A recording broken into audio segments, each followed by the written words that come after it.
Surui memberi isyarat untuk menghentikan beberapa orang di belakangnya berbicara. Senyum di wajahnya menjadi lebih lebar. Yang Mulia Putri saat ini sedang beristirahat di istana Xiao Mingnya. Jika Anda ingin melihatnya, saya dapat membantu Anda mengundangnya. Luo Zeng menilai beberapa orang di belakang Surui dengan dingin. Sebagian besar dari mereka adalah makhluk hidup alam Xiantian, dan ada 2 atau 3 yang baru saja memasuki alam refleksi surgawi. Dia kemudian berkata tanpa ekspresi, "Baiklah, saya akan menunggu Yang Mulia Putri di sini." Hari ini, Pangeran ketiga telah mengundang tamu. Setiap orang yang datang adalah orang dengan status tinggi. Begitu Luo Zeng masuk, dia merasakan beberapa aura kuat. Pemilik aura ini semuanya adalah pembudidaya alam Dewa Penerangan. Cepat, beri saudara Luo Zeng tempat duduk. Pangeran ketiga segera menginstruksikan setelah memasuki aula. Segera, 6 atau 7 pelayan berjalan mendekat. Tidak lama kemudian, sebuah meja persegi dan kursi diletakkan di depan Luo Zeng. Buah-buahan segar dan daging diletakkan di atas meja. Karena Surui setuju untuk membawa Yun Luo ke sini, Luo Zeng secara alami duduk dan menunggu. Jika Surui benar-benar ingin mengikatnya, dia hanya harus berhati-hati. Siapa yang tahu bahwa Surui lebih cemas dari yang dia kira. Begitu dia duduk, Surui kembali ke tempat duduknya dan mengangkat gelas anggurnya sambil tersenyum. Saudara Luo Zeng, Anda memenangkan tempat pertama dalam kompetisi puncak Sekte Awan Biru. Saya selalu ingin bertemu dengan Anda. Namun, Anda belum pernah berada di Sekte Awan Biru selama beberapa hari terakhir, jadi saya belum memilikinya kesempatan untuk bertemu dengan Anda. Hari ini, saya merasa sangat terhormat bahwa Anda telah datang mengunjungi saya. Pada perjamuan ini, banyak tamu mendengar kata-kata Surui dan menunjukkan ekspresi tidak yakin. Orang-orang ini tidak lahir di Sekte Awan Biru, tetapi ada banyak keturunan dari rumah tangga pemilik tanah. Apalagi mereka tidak lemah. Ada beberapa pembudidaya alam Illuminati tingkat. Mereka belum pernah diperlakukan dengan hormat oleh Surui. Meskipun tempat pertama kompetisi puncak Sekte Awan Biru adalah reputasi yang hebat, tetapi orang-orang ini tidak tumbuh di Sekte Awan Biru. Mereka tidak memiliki pemahaman yang kuat tentang kekuatan murid-murid Sekte Awan Biru. Sekilas, Luo Zeng hanyalah seorang pria kecil di tahap ketiga Xiantian. Pangeran ketiga bersikap sangat sopan, tetapi dia tidak menyangka anak ini begitu sok. Apa-apaan, banyak orang memiliki pemikiran seperti itu di dalam hati mereka. Luo Zeng samar-samar menatap Surui dan meminum cangkirnya terlebih dahulu. Dia ragu-ragu sejenak. Dia tidak bisa membuat Surui kehilangan muka di depan begitu banyak orang. Luo Zeng juga meminum cangkirnya, tetapi setelah meminum cangkirnya, Luo Zeng merasa bahwa dia harus menjelaskan beberapa hal. Dia segera berkata, "Yang Mulia Pangeran ketiga, saya datang ke sini untuk menemukan Putri Changkong, bukan untuk mengunjungi Anda." Mendengar kata-kata Luo Zeng, wajah banyak tamu di perjamuan menjadi lebih suram. "Kamu pikir kamu siapa? Memberimu tempat duduk di aula bintang bulu adalah karena Pangeran ketiga sangat memikirkanmu. Aku belum pernah melihat orang yang begitu sombong. Tahukah kamu tempat apa ini? Istana Kekaisaran. Tidakkah kamu mengerti situasinya? Para murid Sekte Awan Biru tidak terlihat banyak. Mereka tidak tahu aturan sama sekali. Apa yang mereka sombongkan? Jika tempat pertama seperti ini, saya pikir Sekte Awan Biru tidak hidup sesuai namanya." Kata-kata Luo Zeng seperti menyodok sarang lebah. Awalnya, semua orang tidak melihatnya sebagai perusak pemandangan. Pangeran ketiga sudah meminum cangkirnya terlebih dahulu, tetapi dia sebenarnya mengatakan bahwa dia tidak datang untuk mengunjungi Pangeran ketiga. Dia tidak memberi Pangeran ketiga wajah apapun. Bukankah dia mencari omelan? Mendengar bahwa tamunya dipenuhi dengan kemarahan yang benar, Surui tersenyum sedikit. Dia adalah orang yang sangat lihai. Menurutnya, yang kuat secara alami memiliki harga diri mereka sendiri. Penampilan Luo Zeng tidak terduga baginya. Tidak masalah, karena dia datang ke aula bintang buluku, dia adalah tamuku, kata Surui segera. Bahkan jika dia adalah tamu Pangeran ketiga, dia tidak bisa begitu kasar. Iya, jika dia benar-benar memiliki kekuatan, aku khawatir dia kuat dalam penampilan tetapi lemah dalam kenyataan. Dia adalah orang yang sok. Saat mereka sedang berdiskusi, seorang pemuda berbaju putih berdiri dari meja dan berkata kepada Surui, "Yang Mulia, karena semua orang sangat tertarik, saya ingin belajar dari saudara Luo Zeng." "Itu benar, kami sudah mendengarkan opera dan melihat tarian keindahan. Tidak ada gunanya hanya minum di sini. Mengapa kita tidak belajar satu sama lain dan menikmati anggur? Surui mengangguk lagi. Karena semua orang sangat bersemangat, saya tidak ingin merusak suasana hati semua orang. Bagaimana menurut Anda, Saudara Luo Zeng? Luo Zeng mengerutkan kening dan tidak segera menjawab. Dia merasa sedikit tidak berdaya. Bagaimana mungkin dia tidak melihat trik Surui? Surui sedang menguji kekuatannya. Namun, dia tidak di sini untuk menghadiri perjamuan pangeran ketiga. Dia di sini untuk mencari Su Lingyun. Dia tidak bosan berdebat dengan seseorang tanpa alasan. Melihat Luo Zeng tidak menjawab, pemuda berbaju putih itu mencibir. Kamu tidak berani. Apakah kamu takut kalah dan mempermalukan diri sendiri? Siapapun yang bisa menjadi tamu pangeran ketiga adalah orang yang cakap. Jika kamu kalah, kamu harus keluar dari sini dengan patuh. Benar, pangeran ketiga tidak memberi makan orang tidak berguna yang membuang-buang makanan. Luo Zeng menghela nafas ketika dia melihat ekspresi penuh semangat mereka. Sepertinya mereka memperlakukannya sebagai pesaing. Pangeran ketiga mungkin telah mengikat banyak kekuatan saat ini. Yang paling penting adalah cabang dari 7 klan pemilik tanah besar, dan sisanya adalah orang-orang ini. Sumber daya pangeran ketiga pasti terbatas. Jika Luo Zeng terlibat, dia harus membagi sebagian dari sumber daya pangeran ketiga. Secara alami, orang-orang ini takut padanya. Pangeran ketiga mengizinkan orang-orang ini untuk memprovokasi dia karena dia ingin menguji kekuatannya. Dia ingin melihat apakah Luo Zeng layak untuk didekati. Jika saudara Luo Zeng benar-benar tidak ingin bertarung, lupakan saja. Karena semua orang telah datang ke Aula Bulu Bintang saya, kami adalah teman pangeran ketiga. Jangan biarkan ini memengaruhi hubungan kami. Surui berkata sambil tersenyum. Kata-kata Surui terdengar seperti dia membantu Luo Zeng keluar dari kesulitannya, tetapi sebenarnya, dia mencoba memprovokasi dia. Pria muda dengan kemeja putih menggelengkan kepalanya dan berkata sambil berjalan ke tempat duduknya. Karena pangeran ketiga telah mengatakannya, lupakan saja. Membosankan, murid sekte awan biru terlalu pengecut, kata orang lain. Kerutan Luo Zeng semakin dalam saat kata-katanya semakin keras. Dia sepertinya memikirkan sesuatu saat dia terkekeh dan berkata, karena semua orang dalam suasana hati yang baik, aku mungkin juga ikut bersenang-senang karena aku tidak ada hubungannya sambil menunggu di sini. Begitu suara Luo Zeng jatuh, pemuda berbaju putih itu tiba-tiba menoleh dan secercah cahaya melintas di antara alisnya. Benar saja, dia tidak tahan lagi. Dia takut Luo Zeng benar-benar tahan. Sebagai tamu pangeran ketiga, bagaimana mungkin pemuda berbaju putih tidak mengerti maksud pangeran ketiga? Dia harus menguji kekuatan Luo Zeng. Bagus, karena kakak Luo Zeng telah memberiku wajah, aku juga akan memperluas wawasanku hari ini.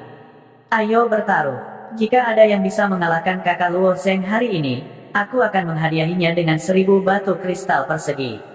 Surui berkata dengan sebuah senyuman. Mendengar kata-kata Surui, para seniman bela diri di perjamuan segera menjadi bersemangat. 1000 batu kristal persegi benar-benar merupakan jumlah uang yang sangat besar bagi para seniman bela diri ini yang tidak dilahirkan dalam keluarga bangsawan. Tapi tindakan Surui ini agak tidak baik. Jelas bahwa dia ingin menyeret Luo Zeng ke pertempuran Tim Tek. Pertarungan Tim Tek. Luo Zeng mencibir di dalam hatinya. Dia tidak takut dengan pertempuran Tim Tek. Memiliki tubuh artefak roh, daya tahannya jauh melampaui seniman bela diri biasa. Terlebih lagi, karena Luo Zeng memutuskan untuk bergerak, dia pasti akan melakukan langkah berat untuk mengintimidasi. Kemungkinan besar, tidak banyak yang berani datang dan menantangnya. Di aula utama Aula Bintang Bulu, ruang kosong telah dibersihkan. Itu adalah tempat untuk bertukar pointer. Tuan muda berjubah putih melayang di udara. Meskipun semua orang bisa terbang setelah mencapai tahap refleksi dewa, masih ada banyak perbedaan. Gerakan tuan muda berjubah putih itu anggun, tubuhnya lincah seperti burung layang-layang. Setelah membuat lingkaran di udara, dia mendarat dengan ringan di atas karpet dan menatap Luo Zeng dengan tatapan provokatif. Luo Zeng, di sisi lain, berjalan tanpa tergesa-gesa. Pria berbaju putih itu menangkupkan tangannya ke arah Luo Zeng dan berkata, ingat namaku, aku Zuo Fei. Aku paling benci orang sok. Jika aku bertemu orang seperti ini, aku pasti akan menghajarnya sampai dia tidak bisa menjaganya sendiri. Mendengar kata-kata Zuo Fei, Luo Zeng tidak bisa menahan tawa. Zuo Fei ini berpakaian putih, dan penampilannya elegan dan halus. Penampilannya bisa dibilang tampan, tapi cara bicaranya sangat vulgar. Kontras yang sangat besar membuat Luo Zeng tertawa terbahak-bahak. Aku harap kamu masih bisa tertawa sebentar lagi. Setelah Zuo Fei selesai berbicara, Yuan batin merah tua menyebar dari tangannya. Yuan batin mengalir di sepanjang jarinya dan tumbuh lebih panjang, akhirnya mengembun menjadi 10 cakar panjang. Pada saat yang sama, 2 sayap yang terbentuk dari Yuan batin muncul di punggung Zuo Fei. Melihat transformasi Zuo Fei, alis Luo Zeng sedikit berkedut. Untuk dapat menjadi tamu yang mulia pangeran ketiga, dia harus memiliki beberapa keterampilan. Zuo Fei ini pasti telah memvisualisasikan semacam burung, dan menggunakan Yuan batin untuk membentuk cakar dan sayap. Meskipun dikatakan untuk menghidupkan suasana, kerumunan itu masih menahan amarah mereka. Mereka merasa bahwa Luo Zeng terlalu arogan, dan kemarahan mereka diarahkan pada Luo Zeng. Melihat Zuo Fei bergerak, kerumunan bersorak. Seni tubuh sayap terbang Zuo Fei adalah sejenis seni tubuh yang dia ciptakan sendiri. Ini sulit dipahami dan tidak bisa dilacak. Mari kita perluas wawasan anak itu. Yang terbaik adalah membiarkan Luo Zeng berdarah. Biarkan dia memahami luasnya langit dan bumi. Biarkan dia tahu bahwa tidak ada yang lemah di bawah pangeran ketiga. Itu pasti. Saya rasa reaksi Luo Zeng tidak buruk. Kultivasi tahap ketiga Xiantian telah membatasi cakrawalanya. Harus dikatakan bahwa kecepatan Zuo Fei memang sangat cepat. Tidak hanya dia cepat, tetapi dia juga sangat lincah seperti burung layang-layang. Saat terbang di udara, dia tidak menentu, terkadang ke kiri dan terkadang ke kanan. Sangat sulit untuk menentukan lintasan dan arahnya. Luo Zeng diam seperti gunung. Dia berdiri dengan tenang di tempat yang sama. Matanya sedikit menyipit saat dia mencoba menangkap lintasan Zuo Fei. Karena Zuo Fei tangan kosong, Luo Zeng tidak memilih untuk menggunakan pedangnya. Dia menunggu sampai Zuo Fei meninggalkan bayangan yang tak terhitung jumlahnya dan mendekatinya. Kemudian, Luo Zeng tiba-tiba meninju. Pada saat ini, sayap Zuo Fei tiba-tiba berkibar. Dia berputar di udara dalam lintasan yang luar biasa dan menghindari pukulan Luo Zeng. Kemudian, dengan serangkaian bayangan, cakar tajam di tangannya langsung bergesekan dengan sisi kanan Luo Zeng. Cakar ini meninggalkan 3 bekas cakar di pakaian Luo Zeng. Bagus. Gerakan bayangan ilusi Zuo Fei terlalu bagus. Anak itu bahkan tidak memiliki kekuatan untuk melawan. Kupikir dia kuat. Apakah Sekte Awan Zamrud nomor 1 hanya sebaik ini? Sekte Awan Zamrud, tanah suci seni bela diri. Lelucon yang luar biasa. Zuo Fei bahkan belum menggunakan kekuatan penuhnya. Namun, pada saat ini, seseorang berbicara. Orang yang berbicara adalah Huo Gang. Dia juga seorang murid dari Sekte Emerald Cloud dan merupakan murid teratas dari Heaven Surat Peak. Namun, karena ia lahir dari latar belakang yang sederhana, ia diikat oleh pangeran ketiga. Meskipun dia kuat, seniman bela diri tidak memiliki sumber daya kultivasi. Namun, pangeran ketiga bisa memberinya hal-hal ini. Karena itu, dia memilih untuk berdiri di pihak pangeran ketiga. Sebagai seseorang yang telah berpartisipasi dalam kompetisi puncak, dia menggelengkan kepalanya dan berkata, meskipun Zuo Fei tidak menggunakan kekuatan penuhnya, Luo Zeng juga tidak menggunakan kekuatan penuhnya. Sekte Awan Zamrud kami tidak seburuk itu. Jika Zuo Fei dapat mengalahkan Luo Zeng, saya akan menulis kata Huo secara terbalik. Huo Gang, bagaimana kamu bisa meningkatkan moral orang lain? Apakah Luo Zeng ini benar-benar sekuat itu? Seseorang berkata dengan sedih, aku tidak meningkatkan moral orang lain. Apa yang aku katakan adalah kebenaran, kata Huo Gang sambil menatap Luo Zeng. Penampilan Luo Zeng di Peak Competition terlalu luar biasa.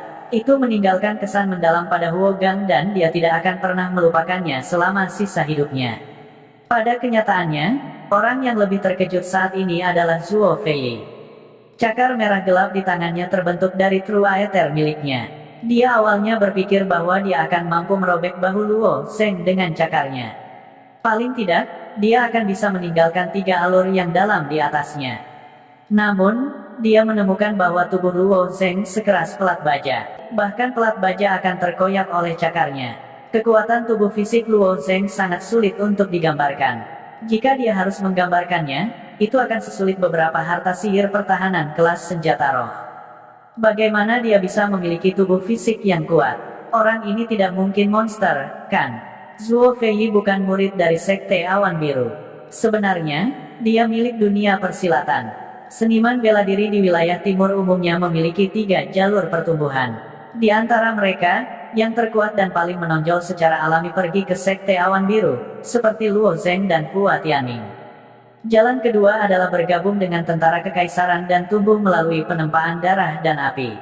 Jalan terburuk adalah seniman bela diri yang lahir di Jianghu. Warisan mereka jauh lebih rendah dari para murid Sekte Awan Biru. Pada saat yang sama, mereka tidak seperti tentara kekaisaran, yang terus-menerus berjalan di ambang kematian. Bahkan jika mereka menerobos ke alam refleksi surgawi, kekuatan mereka hanya bisa dianggap biasa-biasa saja. Perbedaan terbesar antara mereka dan murid Sekte Awan Biru adalah visi dan warisan mereka. Sama seperti saat ini, meskipun Zuo Feiyi telah menggunakan kecepatannya untuk menyerang Luo Zeng, dia menemukan bahwa serangan yang begitu tajam tidak dapat menembus pertahanan fisik Luo Zeng. Pada saat ini, dia benar-benar tercengang dan tidak tahu apa yang harus dilakukan selanjutnya. Ini juga dibatasi oleh kurangnya warisan Zuo Feiyi. Dia tidak memiliki warisan metode dan gerakan kultivasi, dan metode serangannya terlalu sederhana. Kartu truf Zuo Feiyi adalah sepasang sayap dan cakar yang tajam. Dia benar-benar tidak bisa memikirkan cara yang lebih baik untuk menghancurkan tubuh alat spiritual Luo Zeng. Zuo Feiyi tertekan. Dia sekarang sedang menunggangi harimau dan tidak bisa turun. Dia mengambil inisiatif untuk memprovokasi Luo Zeng, tetapi dia bahkan tidak bisa menembus pertahanan fisik Luo Zeng. Ini benar-benar memalukan. Zuo Feiyi, pergi. Apa yang kamu takutkan? Lain kali, aku akan menghancurkan perutnya. Mendengar kata-kata yang mendesak itu, Zuo Feiyi sangat marah. Sialan, kalian semua hanya tahu cara berteriak. Jika Anda bisa melakukannya, pergilah. Pada saat ini, dia benar-benar ingin mengakui kekalahan. Namun, dia bisa merasakan tatapan pangeran ketiga padanya. Jika dia terlalu asal-asalan, pangeran ketiga mungkin memandang rendah dirinya. Zuo Feiyi hanya bisa menggertakkan giginya dan bergegas menuju Luo Zeng lagi. Kali ini, Zuo Feiyi menggunakan kekuatan penuhnya. Seluruh tubuhnya berubah menjadi spiral dan bergegas menuju Luo Zeng. Sayap berputar. Serangan spiral Zuo Feiyi adalah teknik bela diri yang dia ciptakan sendiri. Melihat ke arah mana Zuo Feiyi berputar, Luo Zeng sedikit mengangguk. Teknik bela diri ini agak mirip dengan tarian pedang Yao Ye. Bahkan, itu bahkan bisa dianggap sebagai prototipe dari tarian pedang. Namun, perbedaan kekuatan antara keduanya seperti langit dan bumi. Yao Ye mengandalkan energi jahatnya untuk menggerakkan spiral, sementara Zuo Feiyi mengandalkan Yuan sejatinya sendiri untuk menggerakkannya. Menghadapi spiraling wings Zuo Feiyi, Luo Zeng tidak menghindar. Setelah pertempuran dengan Pei Tianyao, tubuh Luo Zeng sudah memiliki tanda spiritual ketiga. Kekuatan tubuhnya sebanding dengan senjata spiritual tingkat tinggi. Zuo Feiyi sama sekali tidak bisa melukai tubuh Luo Zeng. Tepat ketika 10 cakar tajam Zuo Feiyi hendak mencekiknya, Luo Zeng tiba-tiba merentangkan tangannya dan membuat postur bertahan. Melihat aksi Luo Zeng, semua orang langsung tertawa. Luo Zeng baru saja ditangkap sekali. Bukankah dia belajar pelajarannya? Cakar Zuo Feiyi sangat tajam. Ditambah dengan spiraling wings, pelat baja setebal beberapa inci pun harus ditusuk dalam sekejap. Aku takut lengannya akan lumpuh. Itu akan dipelintir menjadi berkeping-keping. Aku belum pernah melihat seniman bela diri yang begitu bodoh. Siapa yang bisa memberitahuku bagaimana dia mendapat tempat pertama di Sekte Awan Biru? Saat semua orang sedang berdiskusi dan tertawa terbahak-bahak, sayap spiral Zuo Feiyi akhirnya memutar lengan Luo Zeng. Adegan lengan Luo Zeng dipelintir menjadi potongan-potongan yang diharapkan semua orang tidak terjadi. Cakar Zuo Feiyi terpelintir di lengan Luo Zeng, tetapi mereka tidak bisa menembus kulit Luo Zeng sama sekali. Pada saat ini, senyum di wajah semua orang tiba-tiba membeku.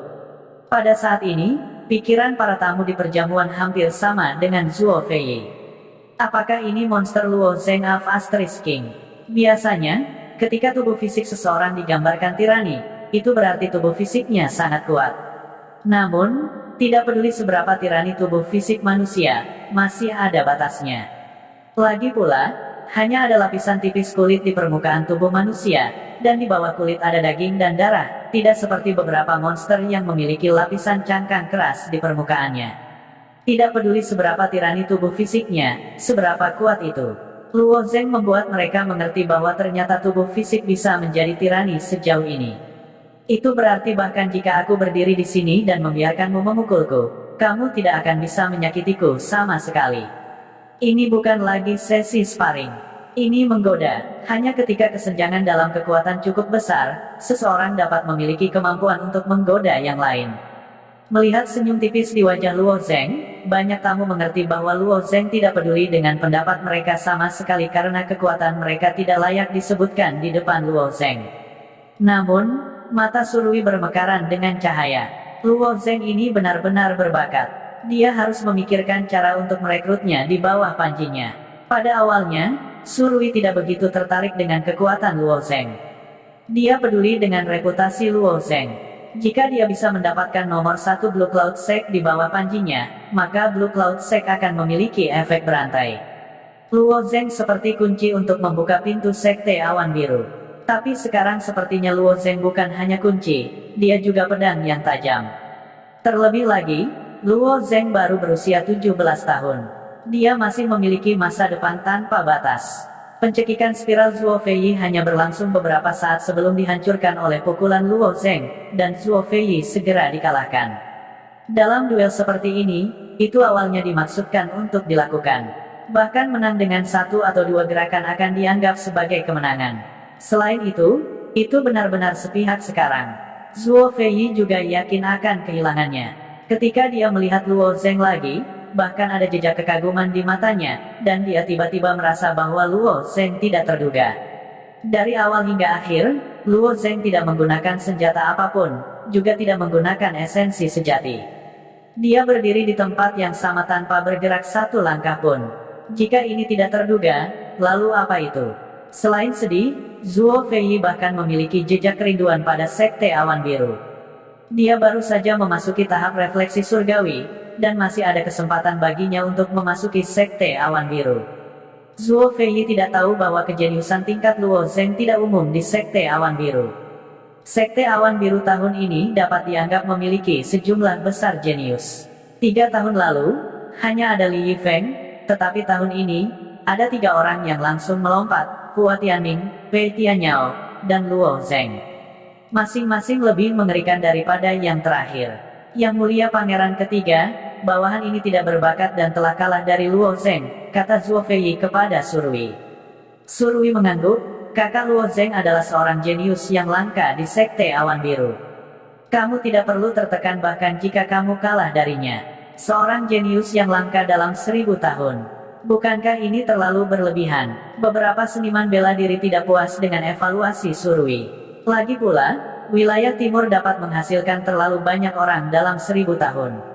Meskipun penampilan Luo Zeng barusan memang mengejutkan, masih banyak orang yang mampu di bawah komando Surui dan Zuo Feiyi bukanlah yang terbaik di antara mereka. Yang mulia pangeran ketiga, Song Zanpeng meminta untuk bertarung. Zuo Feiyi baru saja duduk ketika orang lain berdiri. Orang ini bernama Song Zanpeng. Dia adalah pria kekar yang tampak seperti perampok yang membunuh dan merampok orang. Mata kirinya ditutup dengan penutup mata berwarna hitam. Tidak diketahui apakah itu untuk hiasan atau apakah mata kirinya sudah buta. Diberikan. Surui mengangguk dan tatapannya jatuh pada Luo Zeng lagi.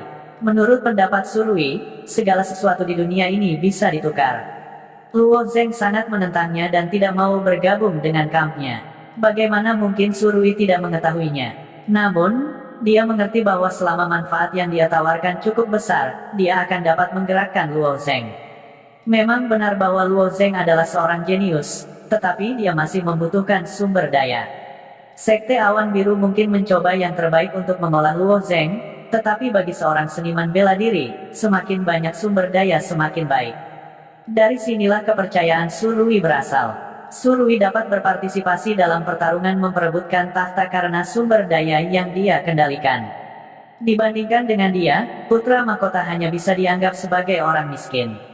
Bahkan pangeran ketujuh, Su Xing, jauh lebih rendah darinya dalam hal sumber daya. Luo Zeng, mencoba yang terbaik untuk menunjukkan kekuatan Anda. Semakin kuat yang Anda tampilkan, semakin banyak yang akan saya berikan kepada Anda. Surui berpikir dalam hatinya. Song Zanpeng menghadap Luo Zeng. Wajahnya yang tampak garang bergetar dan kemudian dia mengeluarkan pisau dari pinggangnya. Itu adalah pisau hitam murni, yang sangat langka. Aku baru saja membiarkanmu menjadi pusat perhatian, tetapi kamu hanya mengandalkan tubuh tiranimu. Apakah kamu berani memblokir pisau hitamku? Song Zanpeng mencibir. Aku tidak berani. Luo Zeng menggelengkan kepalanya tanpa ekspresi. Dia tidak bodoh. Bahkan jika tubuhnya sangat kuat, dia tidak akan mengambil pisau dari lawannya tanpa alasan. Jawaban Luo Zeng langsung membuat Song Zanpeng terdiam. Karena itu masalahnya, maka tunjukkan kekuatanmu yang sebenarnya. Song Zanpeng berkata sambil melompat. Dia memegang pisau hitam dengan kedua tangan dan menebas kepala Luo Zeng dengan momentum membelah gunung. Teknik pemisahan langit membelah bumi. Menghadapi pisau ini, Luo Zeng masih tidak menghindar. Kakinya dipaku dengan kuat ke tanah. Pada saat yang sama, dia mengeluarkan longsword flowing light di tangannya. Pada saat yang sama, dia memutar lengan kanannya ke dalam dan mengangkat pedang di atas kepalanya. Bilah pedangnya horizontal dan telapak tangannya menghadap keluar. Keterampilan pedang dasar, jurus pedang. Gerakan pedang Luo Zeng ini adalah keterampilan pedang dasar yang digunakan untuk mengubah pertahanan menjadi serangan balik. Saat Luo Zeng menghadapi Li Yifeng hari itu, dia tidak menggunakan sword stance. Ini karena sword stance adalah gerakan pedang yang setengah defensif dan setengah ofensif. Setelah menangkis serangan lawan, dia kemudian akan melakukan serangan balik. Tapi vibran Falling Petal Sword milik Li Yifeng terlalu cepat. Bahkan jika Luo Zeng bisa menangkis salah satu serangan pedang, dia akan segera disambut oleh puluhan bahkan ratusan serangan pedang dari Li Yifeng. Tetapi menghadapi Song Zanpeng berbeda. Song Zanpeng jelas berjalan di jalur keterampilan pedang yang ganas dan tegas. Keterampilan pedang semacam ini kuat dan kuat, tetapi itu hanya satu serangan pedang. Itu tidak fleksibel sama sekali, dan sepenuhnya mengandalkan kekuatan luar biasa untuk menang. Kau ingin memblokir pedang hitamku dengan pedang tipis milikmu itu. Bermimpilah. Saat Song Zanpeng melihat Luo Zeng menggunakan jurus pedang dari keterampilan pedang dasar, dia bertanya-tanya apakah dia harus menggunakan terlalu banyak kekuatan. Jika dia menggunakan terlalu banyak kekuatan, maka pedang anak ini mungkin akan patah menjadi dua, membelahnya menjadi dua bersama dengan pedangnya. Tapi saat dia memikirkan penampilan sombong Luo Zeng, Song Zanpeng tidak hanya mengurangi kekuatannya, tetapi dia benar-benar meningkatkannya sebesar 30%. Aura liar dan mengamuk keluar dari tubuhnya, seolah pedangnya benar-benar memiliki kekuatan untuk membelah langit dan bumi. Pedang hitam Song Zanpeng menebas keras pedang Luo Zeng, tetapi efek yang diharapkan tidak muncul. Luo Zeng tidak hanya tidak terluka, tetapi bahkan pedang di tangannya tidak patah. Sebaliknya, Luo Zeng memblokir pedang hitamnya dan berbalik untuk menusuk Song Zanpeng. Song Zanpeng terkejut dengan tikaman Luo Zeng. Dia tidak menyangka Luo Zeng memiliki kekuatan luar biasa seperti itu. Luo Zeng tidak hanya menangkis pedang hitamnya, tetapi dia juga memiliki kekuatan untuk menusuk Song Zanpeng dengan backhand. Pedang Song Zanpeng yang kuat dan ganas dengan mudah dipatahkan oleh teknik pedang dasar yang paling sederhana. Dalam keadaan putus asa, Song Zanpeng berguling-guling di tanah dan menghindari pedang backhand Luo Zeng.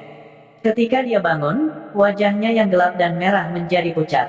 Bagaimana skill pedang dasar bisa begitu ganas? Untuk sesaat, Song Zanpeng memiliki ilusi yang kuat. Apakah dia melatih keterampilan pedangnya selama bertahun-tahun dengan sia-sia? Itu benar-benar rusak oleh keterampilan pedang dasar orang lain. Surui tiba-tiba bertepuk tangan dan memuji. Saya mendengar bahwa saudara Luo Zeng mengalahkan Li Yifeng dengan keterampilan pedang dasar. Saya tidak percaya, tetapi setelah melihatnya dengan mata kepala sendiri hari ini, saya percaya. Raja kecil ini menghela nafas dalam kekaguman. Banyak master pedang yang hadir juga diam-diam mengangguk. Keterampilan pedang dasar Luo Zeng memiliki misteri mendalam yang tersembunyi di dalamnya, membuat pendekar pedang ini merasa malu dengan inferioritas mereka sendiri. Semua orang tahu keterampilan dasar pedang, jadi siapa yang berani menggunakannya untuk menghadapi musuh? Di seluruh dunia, mungkin hanya ada Luo Zeng. Terhadap pujian Surui, wajah Luo Zeng tidak memiliki ekspresi ekstra. Dia berdiri kokoh di tempatnya, masih tidak bergerak. Serangan pedang, membelah langit dan bumi, miliknya sebenarnya telah dengan mudah diblokir oleh pedang Luo Zeng. Ini adalah sesuatu yang Song Zanpeng temukan sangat sulit untuk diterima. Song Zanpeng adalah orang yang benar, tetapi dia juga memiliki kebiasaan buruk, dan dia sangat peduli dengan wajahnya. Hari ini, dia tidak diragukan lagi kehilangan banyak muka. Setelah memikirkannya, Song Zanpeng mengatupkan giginya dan mengulurkan tangan ke kepalanya, tanpa diduga melepas penutup mata di mata kirinya. Sebagai tamu pangeran ketiga, banyak orang belum pernah melihat Song Zanpeng melepas penutup matanya. Kebanyakan dari mereka mengira mata kirinya buta, dan itu cacat fisik. Secara alami, mereka tidak akan membuka mulut untuk bertanya. Mereka tidak berpikir bahwa mata kirinya di bawah penutup mata akan utuh, tetapi jika mereka melihat dengan cermat, mereka akan dapat melihat perbedaannya. Satu mata, dua murid. Di mata kirinya, sebenarnya ada dua murid, itu terlihat sangat aneh. Ini juga pertama kalinya Luo Zeng melihat, satu mata, dua murid. Sepasang murid ini juga dikenal sebagai murid ganda. Itu adalah murid besar dengan murid kecil di dalamnya. Dikatakan bahwa orang dengan double murid dapat menggunakan mata itu untuk melihat kelemahan musuh. Namun, karena ada terlalu sedikit orang di dunia ini dengan murid ganda, sulit untuk memverifikasi keaslian rumor ini. Namun, karena Song Zanpeng telah mengungkapkan double pupils miliknya, itu pasti memiliki beberapa kemampuan khusus. Luo Zeng memegang pedang di tangannya, dan pikirannya tenang. Akan lebih baik jika Song Zanpeng bisa melihat kelemahannya. Bagaimanapun, itu juga akan membantu Luo Zeng melihat kelemahannya sendiri. Mata kiri Song Zanpeng sedikit menyipit, dan cahaya redup melintas di dalamnya. Cahaya ini segera menyelimuti Luo Zeng. Murid ganda dapat membantunya melihat kekurangan dan kelemahan lawannya, tetapi setiap kali dia menggunakannya, itu akan membuatnya sakit kepala selama berhari-hari. Ini karena menggunakan murid ganda membutuhkan banyak kekuatan jiwa, dan Song Zanpeng tidak memiliki sarana untuk melatih jiwanya. Oleh karena itu, dalam keadaan normal, Song Zanpeng tidak akan menggunakan kemampuan ini. Hari ini, dia tidak punya pilihan lain. Dia tidak ingin kalah terlalu parah. Dia telah kehilangan muka dari Luo Zeng, jadi dia harus mengambilnya darinya. Mata kiri Song Zanpeng berwarna hitam dan putih. Bagian hitam mewakili titik lemah. Setiap orang memiliki titik lemah. Bahkan keterampilan bertahan yang paling gila pun akan memiliki titik lemah. Jika titik lemah itu diserang, itu akan berakibat fatal. Tapi di mata Song Zanpeng, tubuh Luo Zeng benar-benar putih. Tidak ada satupun jejak hitam. Situasi seperti ini pernah terjadi sebelumnya. Meskipun murid ganda Song Zanpeng bisa melihat titik lemah lawan, itu tidak maha kuasa. Jika lawannya terlalu kuat, misalnya, seorang pembudidaya alam refleksi surgawi, atau harta atau senjata pertahanan tingkat tinggi, dia tidak akan bisa melihatnya. Tapi Luo Zeng hanyalah tahap ketiga Xiantian. Mengapa dia tidak memiliki titik lemah? Atau mungkinkah dia tidak bisa melihat titik lemah Luo Zeng? Song Zanpeng tidak bisa memahami ini. Faktanya, murid ganda Song Zanpeng adalah bakat yang sangat kuat. Sayangnya, bakat kultivasi Song Zanpeng tidak tinggi, dan jiwanya tidak cukup kuat. Jika bakatnya bisa mencapai level Zhou dan atau Quan Xiaoyan dari Blue Cloud Sect, dia akan mampu berdiri bahu-membahu dengan Hua Tianming dan yang lainnya. Karena bakat kultivasinya tidak cukup kuat, dia nyaris tidak menerobos ke alam refleksi surgawi setelah bergabung dengan Panji Pangeran ketiga. Fondasinya sangat tidak stabil. Metode meningkatkan bakatnya secara paksa ini akan membuatnya sulit untuk maju lebih jauh. Dia mungkin akan terjebak di alam refleksi surgawi selama sisa hidupnya. Namun, keuntungan terbesarnya adalah murid gandanya. Ini juga mengapa pangeran ketiga menyukainya. Tapi bagaimana dia bisa tahu bahwa lawannya hari ini benar-benar aneh? Song Zanpeng secara alami tidak tahu bahwa setelah Luo Zeng mengolah tubuh alat spiritual tingkat tinggi, kekurangan tubuhnya sangat sedikit.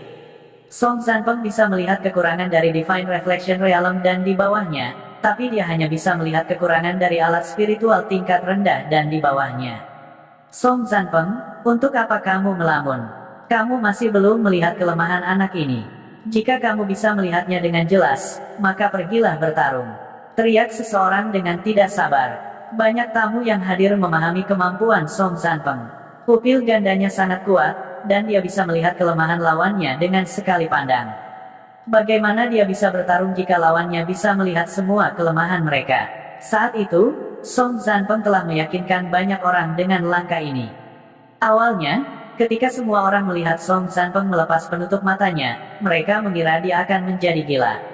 Mereka mengambilnya dan menatap mata kirinya dengan linglung. Apa yang sedang terjadi? Setelah beberapa saat, Song Zanpeng menangkupkan tangannya pada Luo Zeng dan berkata, "Kamu adalah orang yang luar biasa." "Aku, Song Zanpeng, yakin." Setelah itu, Song Zanpeng kembali ke tempat duduknya tanpa melihat ke belakang. Apa yang terjadi? Apakah Song Zanpeng baru saja mengakui kekalahan? Mereka hanya bertukar satu gerakan. Song Zanpeng bukan pengecut. Selama ada kesempatan untuk membalikkan keadaan, dia akan bertahan. Jika dia mengaku kalah, aku takut dia benar-benar bukan lawan Luo Zeng. Apa yang dimiliki Luo Zeng yang ditakuti Song Zanpeng? Wajah Surui menunjukkan sedikit kejutan. Kekuatan Song Zanpeng mungkin bukan yang terkuat di antara para tamu, tetapi sulit untuk menemukan orang kedua dengan murid ganda di dunia. Jika bakat Luo Zeng tidak terlalu buruk, dia pasti akan sangat membantu Surui. "Saudara Zanpeng, bisakah Anda memberitahu saya alasan mengapa Anda mengaku kalah?" Surui bertanya sambil tersenyum. Song Zanpeng mengambil segelas anggur di atas meja dan mengangkat kepalanya. Kemudian dia berkata, "Saya tidak bisa melihat kelemahan Luo Zeng. Jika saya tidak salah, tubuh Luo Zeng sempurna." "Tubuh yang sempurna," Surui tercengang. Ketika semua orang mendengar kata-kata Song Zanpeng, mereka juga tercengang. Bukankah evaluasi ini terlalu berlebihan? Bagaimana mungkin ada hal-hal yang sempurna di dunia ini? Dalam kebanyakan kasus, yang disebut sempurna hanyalah kata sifat. Luo Zeng memiliki tubuh yang sempurna. Lelucon ini terlalu besar. Saya tidak dapat menemukan kelemahan di tubuhnya dan kultivasinya hanya pada tahap ketiga dari alam Xiantian. "Yang mulia, apakah menurut Anda ini dianggap sebagai tubuh yang sempurna?" kata Song Zanpeng dengan tatapan hati-hati. Surui mengerti kata-kata Song Zanpeng dan mengangguk. Ketika dia melihat Luo Zeng lagi, matanya sudah menyala dengan penuh gairah. Meskipun kata-kata Song Zanpeng mungkin tidak benar, dia harus merekrut orang seperti itu di bawah panjinya. "Yang mulia, Chang Lang meminta untuk bertarung." Seorang pemuda berambut perak berdiri lagi. Tetapi pada saat ini, Luo Zeng berkata, "Yang mulia, saya datang untuk melihat Putri Cangkong." Dia tidak takut bergiliran untuk bertarung. Faktanya, sampai sekarang, Luo Zeng belum bergerak satu langkah pun dan kekuatannya belum terungkap. Namun, dia tidak datang ke sini untuk bertarung dengan bawahan pangeran ketiga. "Jangan terburu-buru, kakak Luo Zeng. Aku sudah mengirim seseorang untuk membawa Putri Cangkong ke sini. Namun, itu masih akan memakan waktu lama. Kakak Chang Lang hanya ingin bertarung denganmu.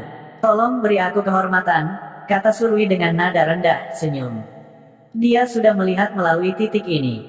Bagaimanapun, hanya dia yang bisa membawa Su Lingyun ke sini. Jika dia tidak mau, Luo Zeng tidak akan bisa melihatnya sama sekali.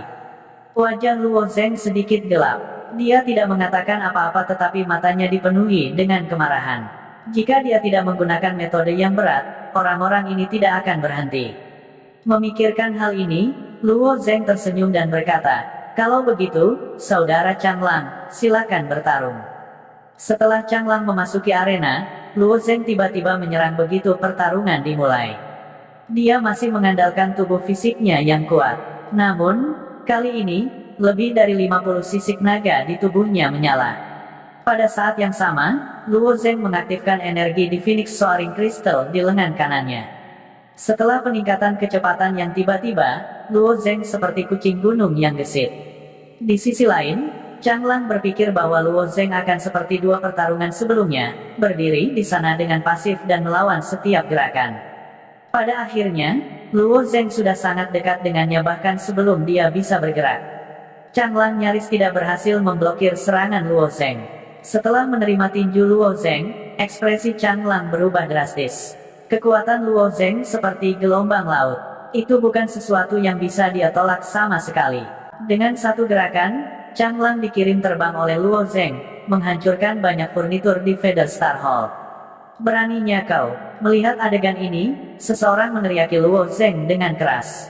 Pertarungan dan pertarungan sangat berbeda. Itu semua tentang anggukan. Luo Zeng tidak berniat menunjukkan belas kasihan. "Apa, kamu mau jadi lawanku? Biarpun hanya sparring, kamu harus siap untuk dikalahkan." "Tidak tahan. Menurutku kalian harus berhenti bermain," kata Luo Zeng dingin. Jika dia terus menahan diri, pertarungan hari ini mungkin tidak akan pernah berakhir. Surui masih tersenyum dan berkata, tidak apa-apa, tidak apa-apa. Mari kita nikmati hari ini. Sulit untuk menghindari kesalahan dalam perdebatan. Menurut pendapat Surui, semakin intens pertarungan, semakin baik. Ini adalah satu-satunya cara untuk mengeluarkan kekuatan Luo Zeng yang sebenarnya. Karena Surui berkata demikian, lebih banyak orang melompat keluar. Dia dikirim terbang oleh pukulan Luo Zeng. Yu Suzi meminta untuk bertarung. Dia dikirim terbang oleh Luo Zeng lagi. Li Yuchen meminta untuk bertarung. Dalam 1 jam, 7 atau 8 orang dikirim terbang oleh Luo Zeng. Terlebih lagi, serangan Luo Zeng lebih kejam dari sebelumnya. Chang Lang, yang dikirim terbang oleh Luo Zeng pada awalnya, hanya dalam keadaan menyesal. Dia tidak terluka. Lawan setelah itu muntah darah atau tulang rusuk mereka patah. Meskipun pangeran ketiga memberi mereka ramuan mahal untuk membantu mereka pulih, mereka masih perlu memulihkan diri selama 10 hari hingga setengah bulan. Pada akhirnya, tidak ada yang berani menantang Luo Zeng lagi. Dapat dikatakan bahwa tidak ada ahli muda di bawah panji pangeran ketiga yang cocok dengan Luo Zeng. Orang-orang yang bisa mengalahkan Luo Zeng adalah orang-orang tua yang berada di alam penerangan surgawi. Secara alami, mereka tidak akan menurunkan harga diri mereka untuk bertarung dengan Luo Zeng. Setelah mengintimidasi tamu pangeran ketiga dengan caranya sendiri, Luo Zeng menangkupkan tinjunya dan berkata dengan suara dingin, Yang mulia, jika saya tidak dapat melihat Putri Cangkong, saya akan pergi dan mencarinya sendiri. Sayangnya, Surui masih tidak terburu-buru seolah-olah dia yakin Luo Zeng akan menang. Dia mengangguk dan berkata, saya memiliki sesuatu untuk dilihat oleh saudara Luo Zeng. Setelah itu, Anda akan dapat melihatnya. Setelah mengatakan itu, Surui bertepuk tangan. Tidak lama kemudian, sekelompok wanita berpakaian istana keluar dari belakang istana. Masing-masing dari mereka memegang kotak brokat dengan ukuran berbeda. Di belakang kelompok wanita yang mengenakan pakaian istana ini, ada 3 wanita yang mengenakan pakaian minim dan riasan aneh. Ketiga wanita ini benar-benar telanjang, kecuali dan pakaian dalam mereka, yang ditutupi oleh 2 keping perak mengkilap. Penampilan mereka sangat berbeda dari para wanita di wilayah timur. Rongga mata mereka cekung, kulit mereka putih, dan kaki mereka mulus dan ramping. Mereka terlihat sangat berbeda dari para wanita di wilayah timur. Karena mereka mengenakan pakaian yang sangat sedikit, mereka hampir telanjang. Saat mereka berjalan dengan langkah-langkah yang mempesona, mereka memancarkan daya tarik primitif dan fatal bagi pria. Ketika mereka berjalan keluar, semua pria di antara penonton menatap ketiga wanita itu. Beberapa pria dengan kemauan yang lemah memiliki mata menjadi merah dan mulut mereka kering. Surui tersenyum dan menunjuk ketiga wanita ras asing yang mempesona. Ketiga wanita ini berasal dari klan Gu wilayah barat. Mereka masih perawan dan telah mempertahankan energi yin mereka. Energi yin wanita klan Gu mengandung kekuatan darah yang kuat, energi. Jika Anda berkultivasi ganda dengan mereka dan mengambil energi yin mereka, Anda dapat memperoleh kekuatan energi darah yang besar. Kekuatan energi darah sangat bermanfaat bagi seniman bela diri. Jika energi darah mereka kuat, bahkan jika mereka terluka, daging dan darah mereka akan pulih dengan sangat cepat. Beberapa seniman bela diri dengan energi darah yang kuat terluka dan luka mereka bahkan bisa sembuh dengan kecepatan yang terlihat. Tetapi jika mereka ingin memperkuat energi darah mereka, mereka hanya dapat meningkatkannya melalui pelatihan tanpa akhir.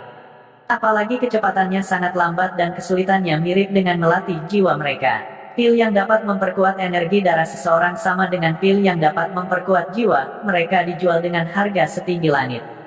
Tapi ketiga wanita klan Gu di depannya ini sebenarnya memiliki kekuatan energi darah dalam energi yin mereka. Jika dia berkultivasi ganda dengan wanita yang mempesona dan cantik ini, dia juga bisa mengambil energi yin mereka dan meningkatkan kekuatan energi darahnya sendiri. Ini membunuh 2 burung dengan 1 batu. Setelah seniman bela diri laki-laki mendengar ini, mereka akan merasa sulit untuk menahan dorongan hati mereka. Godaan ketiga wanita klan Gu ini terlalu kuat. Luo Zeng baru saja akan berbicara ketika Surui dengan santai membuka kotak brokat. Di dalam kotak brokat ini ada 3 kristal merah pucat. Begitu kotak brokat dibuka, ketiga kristal merah ini mulai mekar dengan esensi sejati yang melonjak. Namun, esensi sejati ini adalah esensi sejati yang tidak dimurnikan. tampaknya itu bisa diserap ke dalam tubuh seseorang kapan saja untuk melengkapi esensi sejatinya sendiri. Batu esensi sejati kelas atas dapat secara instan melengkapi esensi sejati seorang seniman bela diri. Batu esensi sejati kelas atas ini adalah mata uang wilayah tengah. Menurut harga pasar saat ini, nilai batu esensi sejati kelas atas sama dengan harga 1 juta kubus batu kristal. Surui dengan ringan berkata, seolah-olah batu esensi sejati ini bukanlah yang terbaik di dunia. Adapun kotak brokat lainnya, nilai barang-barang ini jauh melampaui 3 batu esensi sejati kelas atas ini. Mata uang wilayah timur adalah kubus batu kristal. Namun, energi yang terkandung di dalam kubus batu kristal tidak dapat langsung diserap oleh seorang seniman bela diri. Sebaliknya, itu dapat digunakan untuk memberi daya pada benda-benda seperti kereta terbang atau token. Jika seorang seniman bela diri ingin mendapatkan esensi sejati, mereka hanya bisa perlahan memperbaikinya. Jika mereka menghadapi musuh dan tidak memiliki cukup esensi sejati, akan sulit untuk mengisinya kembali dalam waktu singkat. Tapi batu esensi sejati berbeda. Awalnya berisi esensi sejati paling murni tanpa master. Itu bisa dengan mudah diserap ke dalam tubuh seseorang, tidak perlu memperbaikinya sama sekali. Seperti disebutkan sebelumnya, esensi sejati seorang seniman bela diri berasal dari energi asal surga dan bumi. Itu adalah keberuntungan yang dipinjam dari surga. Hantu setan surgawi Luo Zeng dapat meminjam dan tidak mengembalikannya sudah sangat mengejutkan. Tapi batu esensi sejati ini bahkan lebih teliti. Itu bisa langsung menyerap energi asal surga dan bumi dan mengubahnya menjadi mata uang di wilayah tengah. Hal semacam ini tidak terbayangkan di wilayah timur. Dalam masa krisis, seseorang dapat menghancurkan batu esensi sejati dan terus-menerus mengisi kembali esensi sejatinya, meningkatkan kekuatan metode kultivasinya beberapa kali. Bagi beberapa seniman bela diri, batu esensi sejati berkualitas tinggi setara dengan kehidupan kedua. Saat para tamu pangeran ketiga melihat 3 batu esensi sejati berkualitas tinggi ini, napas mereka menjadi lebih cepat. Pangeran ketiga, Luo Zeng ingin menyela Surui, tetapi Surui tidak mendengarkan. Sebagai gantinya, dia mengulurkan tangan dan membuka kotak brokat berikutnya. Di kotak brokat berikutnya ada baju besi landak lunak yang pas. Armor landak yang lembut ini bersinar dengan cahaya perunggu, itu jelas bukan barang biasa. Armor landak lunak ini adalah armor langka abadi tingkat rendah. Ini adalah harta sihir pertahanan, dan setiap utas di atasnya terbuat dari sutra emas yang mempesona. Itu dapat mengisolasi semua kekuatan True Essence di luar. Surui masih berbicara dengan ringan, seolah-olah dia memperkenalkan sesuatu yang tidak penting. Alat sulap pertahanan langka abadi tingkat rendah. Selain itu bisa mengisolasi kekuatan esensi sejati. Alat sulap pertahanan sangat langka. Nilai alat sihir pertahanan tingkat rendah seringkali sebanding dengan senjata tingkat tinggi. Nilai dari baju besi landak lunak yang pas ini hampir sama dengan senjata langka abadi tingkat tinggi. Tetapi di wilayah timur, hampir tidak ada yang namanya senjata langka abadi tingkat tinggi. Saat para tamu memandang Luo Zeng, mata mereka dipenuhi dengan kecemburuan yang mendalam. Tapi apa yang bisa mereka lakukan? Siapa yang menyuruh mereka lebih lemah dari yang lain? Baru saja, Luo Zeng telah melawan mereka satu persatu dan hampir membunuh mereka dengan satu pukulan. Selain itu, Luo Zeng hanya di tahap ketiga bawaan dan memiliki potensi besar di masa depan. Layak bagi pangeran ketiga untuk menghabiskan begitu banyak uang untuk memenangkannya. Masalahnya adalah harga tampaknya agak terlalu tinggi. Apalagi pangeran ketiga tidak berhenti dan berjalan menuju kotak brokat keempat. Pangeran ketiga, apa maksudmu dengan memberitahuku semua ini? Kamu tidak perlu membuka kotak brokat lainnya, aku tidak ingin tahu. Luo Zeng mencoba membujuknya beberapa kali tetapi dia hanya bisa membuang ini, kata-kata dengan kaku. Tangan Surui, yang semula meraih kotak brokat keempat, tiba-tiba berhenti. Kemudian, dia tersenyum tipis dan berkata, Saudara Luo Zeng adalah orang yang bijaksana. Tidak bisakah kamu mengerti maksudku? Pangeran ketiga, Anda ingin memenangkan saya untuk bergabung dengan kam Anda. Luo Zeng berkata dengan tenang. Surui tersenyum dan perlahan berkata, ya, dan tidak. Daripada mengatakan bahwa Anda ingin bergabung dengan kam saya, lebih baik mengatakan bahwa Anda ingin bekerja dengan saya, Surui, untuk tujuan besar kekaisaran. Saat dia berbicara, matanya bersinar terang. Jika saya naik tahta, saya pasti akan menyatukan seluruh wilayah timur dan memperluas ke ujung selatan dan barat laut. Saya akan memperluas wilayah kekaisaran pembakaran langit sebanyak 10 kali lipat. 100 kali. Itu akan menjadi seluas wilayah tengah. Saudara Luo Zeng, Anda memiliki banyak ruang untuk tumbuh. Di masa depan, Anda pasti akan sangat membantu saya. Jika Anda dan saya tumbuh bersama, kita pasti bisa membawa wilayah timur ke kejayaan baru. Surui adalah orang yang sangat ambisius dan cerdas. Dia tahu bahwa Luo Zeng tidak tertarik dengan hartanya, jadi ketika dia mencoba meyakinkan Luo Zeng untuk bergabung dengannya, dia juga membuat janji besar. Seniman bela diri juga manusia, mereka juga berharap untuk meninggalkan nama mereka dalam sejarah. Janji semacam ini memiliki daya tarik yang kuat bagi banyak seniman bela diri. Betapa mulianya membantu kaisar saat ini memperluas wilayahnya dan meninggalkan jejak dalam sejarah untuk diteladani oleh generasi mendatang. Maaf, Pangeran Ketiga, saya, Luo Zeng, tidak punya niat untuk bergabung dengan kekuatan apapun, kata Luo Zeng dingin. Bagi Luo Zeng, apakah itu harta di depannya atau meninggalkan namanya dalam sejarah, mereka tidak semenarik yang dibayangkan Surui. Salah satu tujuan pertama Luo Zeng dalam hidup adalah mengejar puncak seni bela diri.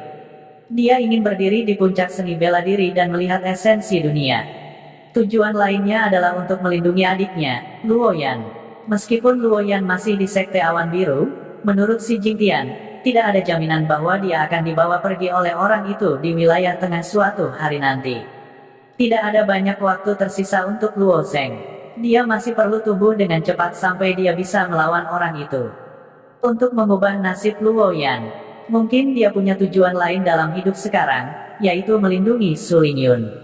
Adapun tahta kekaisaran langit terik, dia tidak peduli apakah itu putra mahkota, pangeran ketiga, atau pangeran ketujuh. Mendengar kata-kata Luo Zeng, senyum tipis Surui membeku di wajahnya. Dia yang awalnya tersenyum menjadi diam. Tamu-tamu lain memelototinya, beberapa dari mereka tidak bisa menahan diri untuk mengutuk di tempat. Menurut mereka, Surui sudah menyanjung Luo Zeng. Belum lagi kotak brokat yang belum dibuka, barang-barang di 3 kotak brokat semuanya adalah harta berharga. Bahkan 7 klan pemilik tanah tidak akan bisa memberikannya. Luo Zeng, kamu tidak menghargai kebaikan kami. Beraninya kamu menolak bantuan yang mulia. Kamu pikir kamu siapa? Tidak peduli seberapa berbakat kamu hanya bisa bertarung melawan seseorang yang baru saja mencapai alam penerangan surgawi. Anda bukan siapa-siapa bagi yang mulia. Setiap ahli realem penerangan surgawi puncak dapat dengan mudah mengalahkan Anda. Apakah Anda benar-benar berpikir Anda dapat membantu yang mulia? Aku tahu kamu mencoba untuk mencari tahu garis bawah yang mulia.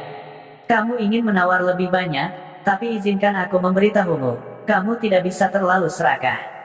Orang serakah sering berakhir dengan buruk. Para tamu berteriak padanya. Pada akhirnya, Surui yang menghentikan mereka. Ekspresinya agak rumit. Dia tahu bahwa sikap Luo Zeng sangat tegas. Atau mungkin dia berpikir terlalu sederhana tentang sifat manusia. Dia awalnya berpikir bahwa tidak ada kesepakatan yang tidak dapat diselesaikan di dunia ini. Selama harganya cukup tinggi, pihak lain pasti akan tergerak.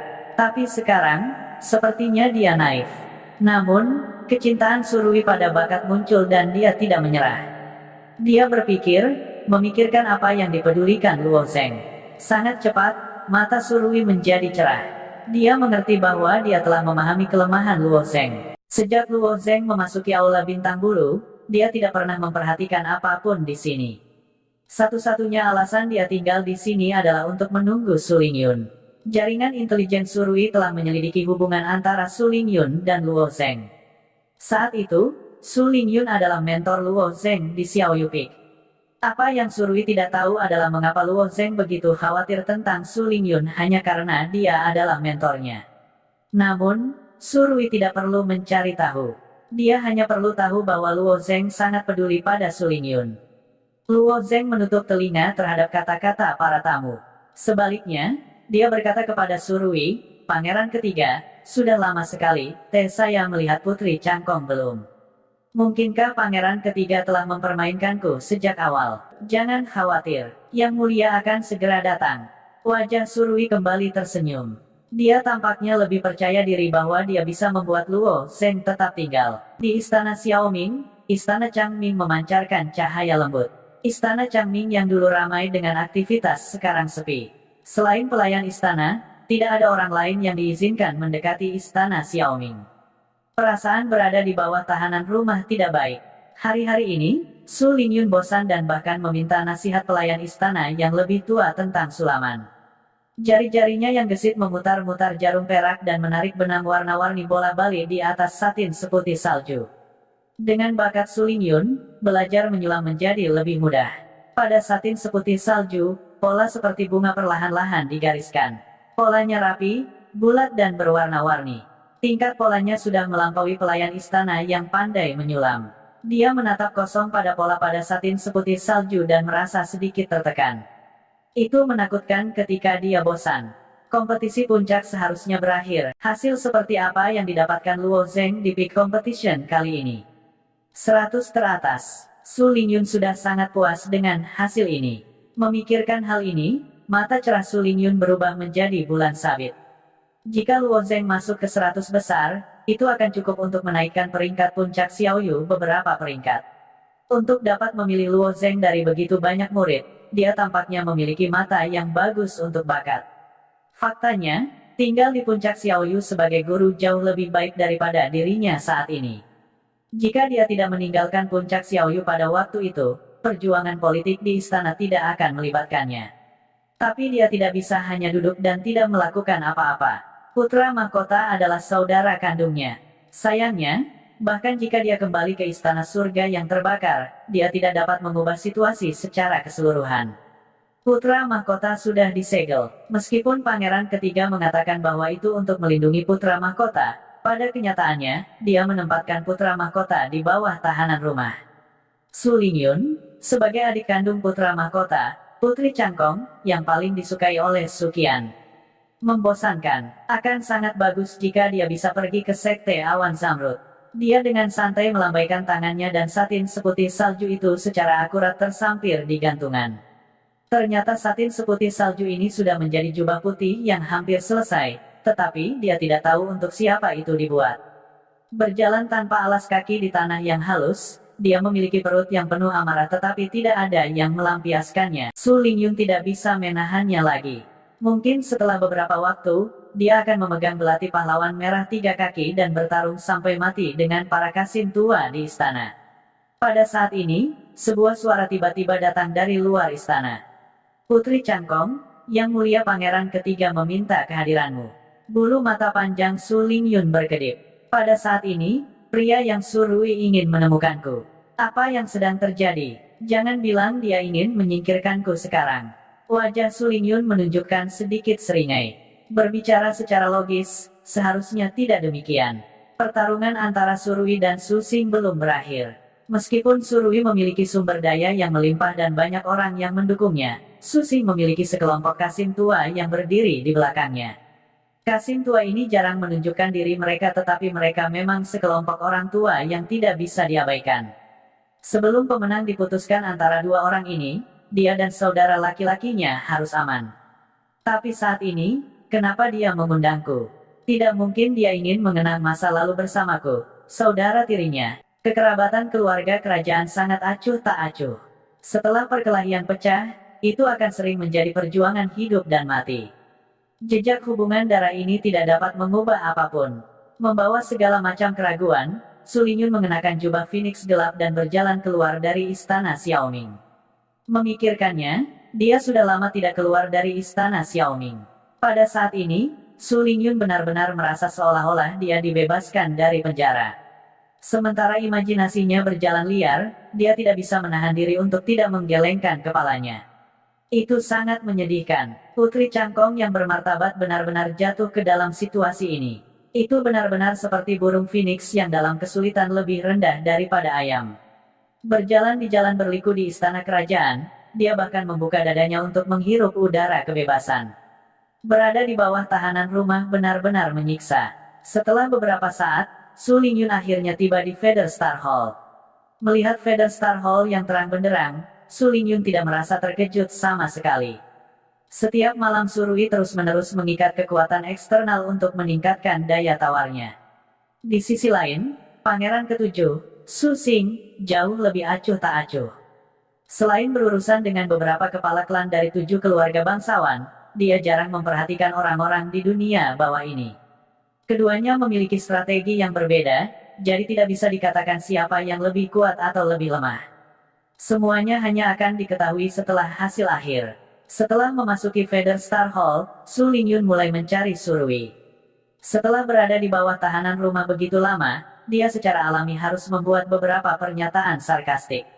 Dia tahu bahwa dia bukan lawannya, tetapi sebagai seorang gadis kecil, menggerakkan mulutnya hanyalah masalah yang mudah. Namun, ketika dia mencari di kerumunan, dia tiba-tiba melihat sosok yang dikenalnya. Sosok itu memang sangat familiar. Ketika matanya menyapu wajah orang itu, matanya yang indah tiba-tiba melebar. Luo Zeng. Kenapa dia di sini? Apakah dia mengandalkan pangeran ketiga?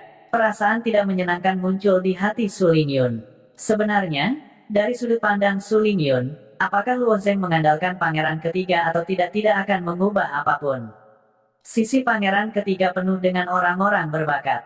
Bahkan di antara gantungan biasa, ada banyak pembudidaya alam refleksi dewa. Dengan kekuatan Luo Zeng saat ini, dia mungkin tidak akan dihargai oleh pangeran ketiga. Namun, Su Lingyun akan merasa sangat tidak nyaman. Dia merasa dikhianati. Su Lingyun memikirkan kata-kata yang dia ucapkan kepada Luo Zeng.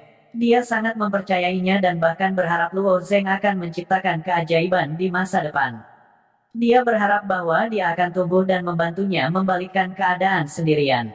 Sekarang dia memikirkannya, sepertinya dia masih terlalu naif. Dia sudah berusia 20-an dan bukan lagi seorang gadis kecil. Bagaimana dia bisa mempercayai seorang pria kecil begitu mudah? Mungkin karena dia berada di bawah tahanan rumah untuk waktu yang lama, Su Lingyun menjadi sedikit sentimental. Dia senang dan marah secara bersamaan. Melihat Luo Zeng berdiri di samping Surui, dia merasa bersalah. Seolah-olah elit yang dia kembangkan diberikan dengan kedua tangan. Siapapun akan merasa tidak nyaman jika hal ini terjadi pada mereka. Meskipun Su Lingyun mengerti bahwa dia tidak akan rugi apa-apa, dia tidak bisa menaruh harapannya pada Luo Zeng untuk membalikkan keadaan. Guru Su, Luo Zeng secara alami tidak tahu bahwa Su Lingyun dapat memiliki begitu banyak pikiran dalam sekejap. Namun, melihat Su Lingyun baik-baik saja, matanya dipenuhi kegembiraan. Bagi Luo Zeng, Su Lingyun bukanlah gurunya. Sebaliknya, dia lebih seperti kakak perempuan. Dia mengandalkannya untuk melarikan diri beberapa kali ketika dia dalam bahaya. Ini juga alasan mengapa Luo Zeng bergegas ke Istana Langit yang terbakar tanpa henti ketika dia kembali ke ibu kota kekaisaran. Dia harus membalas kebaikan Su Lingyun. Sepasang mata menawan Su Lingyun tampak kental dengan lapisan es. Dia menjawab dengan dingin, "Apa yang kamu inginkan?" Mengandalkan pangeran ketiga berarti aku tidak lagi penting bagimu. Mengapa Anda mencari saya? Apakah Anda ingin memamerkan hubungan Anda dengan Surui? Luo Zeng tercengang saat melihat respon dingin Su Lingyun. Dia tidak tahu harus berkata apa selanjutnya. Su Lingyun mencibir, "Bagus, sangat bagus. Saya awalnya adalah anggota Istana Langit Terbakar. Apa yang begitu buruk tentang tinggal di rumah saya sendiri?" Mata Luo Zeng menunjukkan ekspresi bingung. Dia memandang Su Lingyun seolah ingin menemukan jawaban dari wajahnya yang dingin. Namun, dia tidak tahu apa yang salah dengan Su Lingyun. Mengapa dia memiliki sikap yang tidak bisa didekati? Apakah baik berada di bawah tahanan rumah? Melihat ekspresi Luo Zeng yang sedikit gelisah, Su Lingyun juga merasa sedikit aneh. Namun, dia memiliki prasangka bahwa Luo Zeng telah memihak Surui, jadi dia salah paham. Tapi, ku dengar kau berada di bawah tahanan rumah. Aku di sini hari ini untuk membawamu keluar. Luo Zeng tiba-tiba berkata dengan tatapan tegas. Luo Zeng tidak tahu apa yang membuat Su Lingyun kesal, tetapi dia memikirkan tujuannya dan harus melaksanakannya. Bahkan jika Su Lingyun tidak mau, dia tidak akan mengubahnya dengan mudah. Ini adalah karakter Luo Zeng. Bawa aku keluar. Su Lingyun tercengang. Bisakah kamu melakukannya? Menurut pendapat Su Lingyun, bahkan jika Luo Zeng memihak Surui, dia tidak akan ditempatkan di posisi penting oleh Surui. Lagi pula, ada terlalu banyak orang yang cakap di sekitar Surui. Dia tidak kekurangan Luo Zeng. Dengan kekuatan Luo Zeng saat ini, dia tidak memiliki kemampuan ini.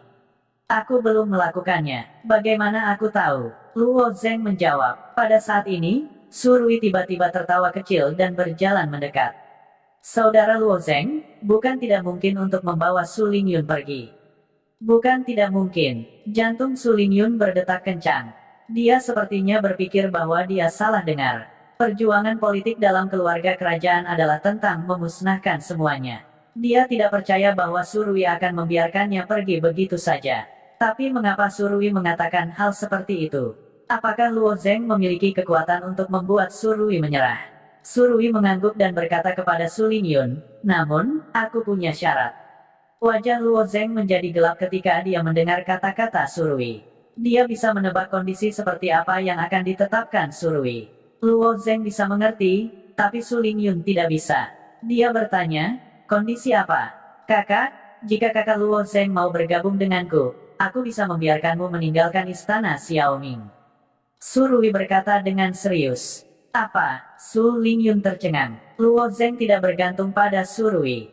Surui benar-benar menggunakan kebebasannya sebagai ganti bergabungnya Luo Zeng. Apa yang sedang terjadi? Su Lingyun benar-benar bingung, dia bingung dengan pikirannya sendiri yang rumit.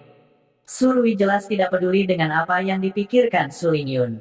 Dia punya penilaian sendiri. Faktanya, Su Lingyun bukanlah orang penting. Dia mungkin memiliki beberapa koneksi di antara 7 keluarga bangsawan, dan koneksi ini dapat membantu putra mahkota. Namun, situasinya telah mencapai tahap ini. 7 keluarga bangsawan telah memilih pihak. Putra mahkota sekarang hanyalah hiasan. Tidak ada kemungkinan untuk kembali. Oleh karena itu, bahkan jika dia membiarkan Su Lingyun pergi, itu tidak masalah. Selama putra mahkota masih di tangannya, tidak akan ada banyak masalah. Membiarkan Su Lingyun pergi dengan imbalan bergabungnya Luo Zeng jelas merupakan kesepakatan yang bagus untuk Surui. Dengan bantuan Luo Zeng, dia bisa membuka pintu Sekte Awan Biru. Jika dia bisa mendapatkan bantuan Sekte Awan Biru, maka situasi keseluruhan akan diatur. Dia pasti akan menang. Namun, syarat yang diajukan Surui tidak menggerakkan Su Lingyun. Itu hanya membingungkannya untuk sementara waktu. Dia tiba-tiba bertanya kepada Luo Zeng, Luo Zeng, saya masih tidak tahu peringkat Anda di kompetisi puncak. Dia tidak tahu mengapa, mungkin itu kesimpulannya, atau mungkin itu adalah intuisi wanita, tetapi masalahnya pasti ada di kompetisi puncak. Mengapa bergabungnya Luo Zeng bisa ditukar dengan kebebasannya? Kecuali, Luo Zeng memperoleh hasil yang luar biasa di kompetisi puncak. Tetapi bahkan jika itu adalah 100 teratas, itu tidak akan masuk ke mata Surui, 50 teratas. Tidak, 20 teratas, hampir tidak, tetapi Surui tidak akan cukup untuk mengajukan persyaratan seperti itu, 10 besar. 5 teratas, 3 teratas. Su Lingyun merasa bahwa kesimpulannya sendiri konyol, jadi dia hanya bisa bertanya pada Luo Zeng. Siapa yang tahu bahwa Luo Zeng akan menyentuh kepalanya dan berkata dengan lembut, saya mendapat tempat pertama di kompetisi puncak. Tempat pertama, Su Lingyun mungkin adalah orang terakhir yang mengetahui jawaban ini, dan pada saat yang sama, dia juga orang yang paling terkejut. Bagaimanapun, dia selalu menjadi orang yang paling peduli dengan Luo Zeng, dan orang yang berharap Luo Zeng bisa mendapatkan hasil yang baik. Apalagi dia adalah guru Luo Zeng. Sangat disayangkan dia dikurung di istana Xiaoming dan tidak bisa keluar, jadi dia tidak bisa menerima berita apapun dari dunia luar. Setiap kali dia memikirkannya, dia hanya bisa diam-diam membuat kesimpulan di dalam hatinya. Tapi Luo Zeng tiba-tiba menjawab, tempat pertama. Meskipun kalimat ini tidak keras, itu seperti guntur yang tiba-tiba muncul di benak Su Lingyun. Orang bisa membayangkan betapa terkejutnya dia. Su Lingyun tahu bahwa Luo Zeng tidak akan berbohong, tetapi hal semacam ini, jika tidak diumumkan oleh Sekte Langit Azure, atau jika dia secara langsung mengamati peringkat Langit Azure, atau jika dia menyaksikannya dengan matanya sendiri, itu benar-benar sulit dipercaya. Kekuatan Luo Zeng tampaknya telah meningkat, dan dia sekarang berada di tahap ketiga dari alam Xiantian.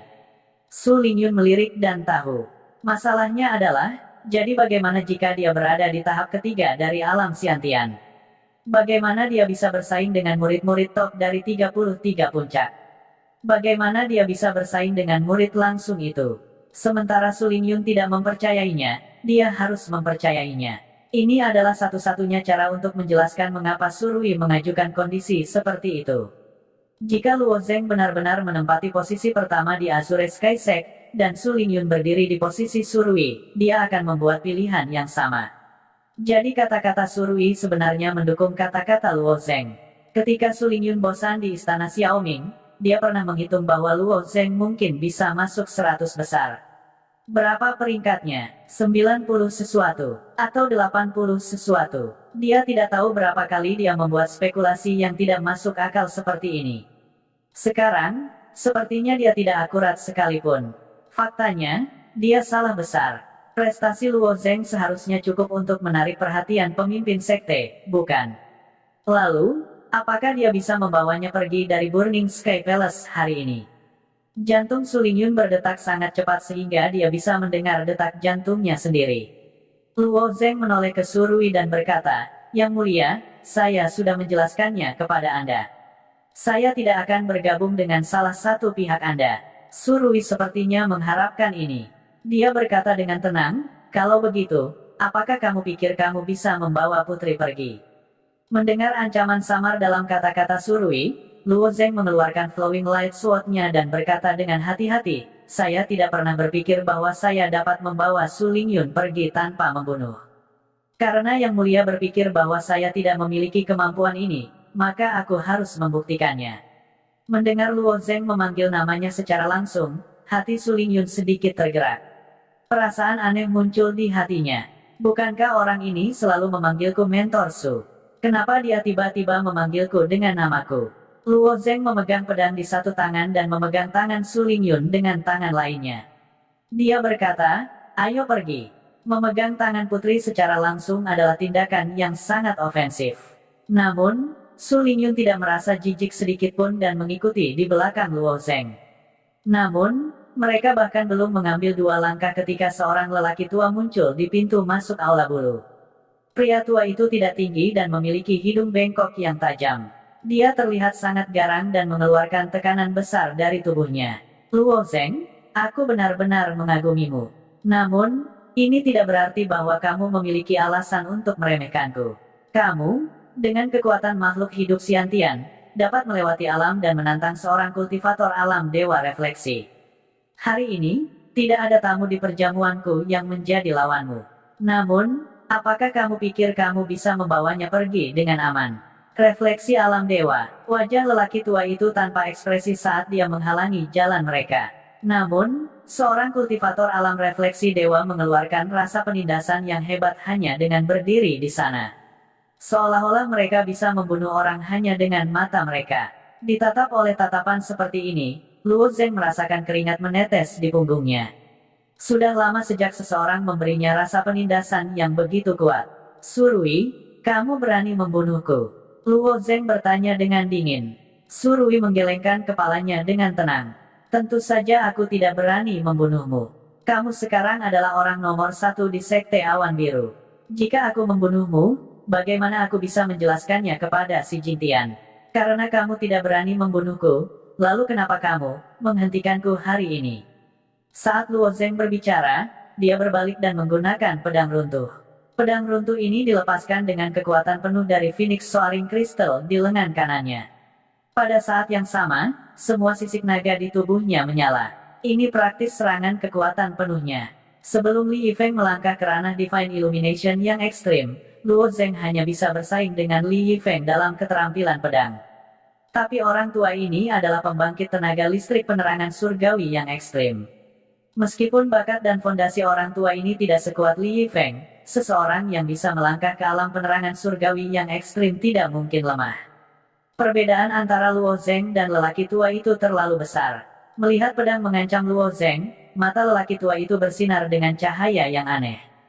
Faktanya, tidak peduli seberapa kuat seorang ahli, mereka akan merasa aneh ketika mereka melihat teknik pedang dasar Luo Zeng yang aneh dan indah. Aneh bukan berarti tidak bisa dipatahkan. Perbedaan mutlak dalam kekuatan terlalu besar. Tidak peduli betapa indahnya gerakan itu tidak bisa dibuat-buat. Menghadapi pedang runtuh Luo Zeng, tubuh pendek lelaki tua itu berbalik.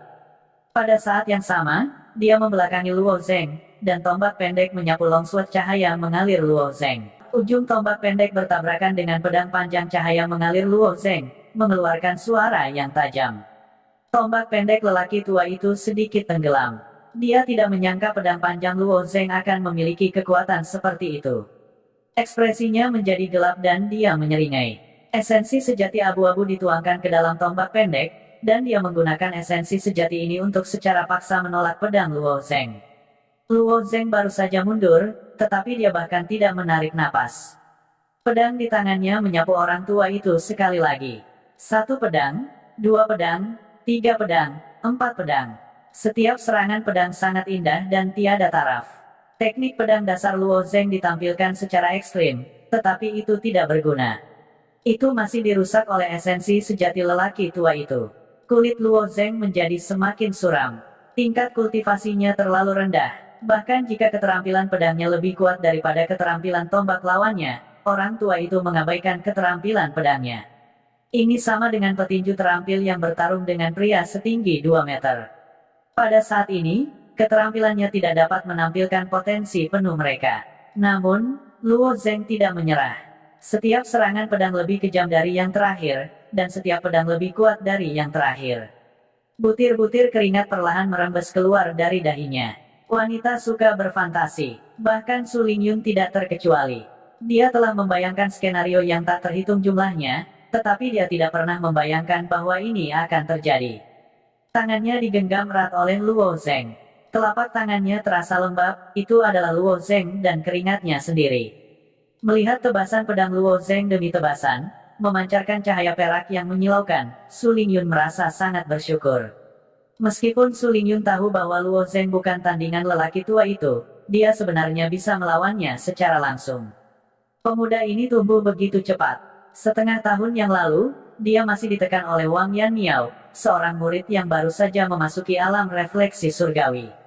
Tapi sekarang, dia benar-benar memiliki keberanian untuk melawan ahli realem refleksi surgawi yang ekstrim. Tidak apa-apa bahkan jika dia tidak meninggalkan istana surga yang terbakar. Mungkin sudah cukup melihatnya seperti ini. Setelah menyerang untuk waktu yang lama tanpa hasil, Luo Zeng menjadi semakin cemas. Di sisi lain, lelaki tua itu menjadi semakin nyaman. Tombak pendek lelaki tua itu sepertinya mengunci setiap gerakan Luo Zeng. Tombak pendeknya membentuk sangkar yang menahan Luo Zeng dengan kuat. Ekspresi mengejek muncul di wajah lelaki tua itu. Dia memiliki kendali penuh atas situasi. Anak ini masih terlalu berpengalaman. Tidak mungkin dia bisa lolos dari sangkar tombaknya. Saat dia merasa senang dengan dirinya sendiri, mata Luo Zeng tiba-tiba bersinar.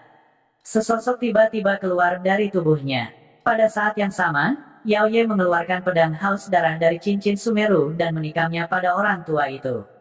Adegan ini terjadi sangat tiba-tiba. Mengambil pedang dari Yao Ye dan menusukkannya selesai hampir dalam sekejap. Sebagai seorang ahli realem refleksi surgawi yang ekstrim, seberapa sensitif indera orang tua itu. Meskipun dia menggunakan tombaknya untuk mengunci pedang Luo Zeng, dia masih bisa bergerak dengan mudah. Jika ada gerakan atau jika ada seseorang di dekatnya, dia masih bisa membagi perhatiannya untuk menghadapinya. Namun, lelaki tua itu tidak pernah membayangkan bahwa seseorang akan bergegas keluar dari tubuh Luo Zeng. Ini memang terlalu tak terduga. Apa yang membuat lelaki tua itu semakin terkejut adalah bahwa tubuh orang ini memancarkan aura pembunuh yang kuat. Jadi lelaki tua itu tidak langsung memilih untuk melakukan serangan balik. Sebagai gantinya, dia menggunakan tombaknya untuk memblokir pedang orang itu. Masalahnya adalah tombak lelaki tua itu hanyalah senjata abadi tingkat rendah. Meskipun lelaki tua itu berada di alam refleksi surgawi yang ekstrim, senjata jenis tombak jarang ditemukan. Tombak peringkat abadi kelas menengah bahkan lebih langka. Sangat mudah untuk membayangkan betapa sulitnya mendapatkan tombak peringkat abadi kelas menengah. Dan pedang di tangan Yao Ye adalah senjata peringkat abadi kelas menengah. Selain itu, metode kultivasi utama Yao Ye terkait dengan aura pembunuh, jadi kekuatannya bahkan lebih besar. Pedang Blood Drinker yang tajam menyentuh batang tombak kayu. Setelah kilatan cahaya merah, tombak peringkat abadi tingkat rendah langsung dipatahkan oleh Blood Drinker. Reaksi lelaki tua itu juga sangat cepat. Saat tombak itu patah, dia dengan paksa menarik dirinya kembali. Namun, pedang peminum darah masih menusuk dada lelaki tua itu, menyebabkan untaian manik-manik darah mengalir keluar. Orang tua itu mundur dengan liar sementara Yao Ye mengejar tanpa henti. Setiap langkah tubuhnya yang indah seperti tarian yang indah saat dia mengejar lelaki tua itu. Meskipun tarian pedang Yao Ye sangat indah dan kuat, itu tetap bukan tandingan orang tua itu. Itu hanya bisa membuat lelaki tua itu lengah. Jika lelaki tua itu pulih, dia pasti tidak akan bisa memblokir serangan lelaki tua itu. Luo Zeng meraih tangan Su Lingyun dan mulai berlari. Su Lingyun merasakan kekuatan yang sangat besar menariknya. Dia bahkan tidak perlu mengambil langkah. Saat mereka bergegas keluar, ada dinding merah terang di depan mereka.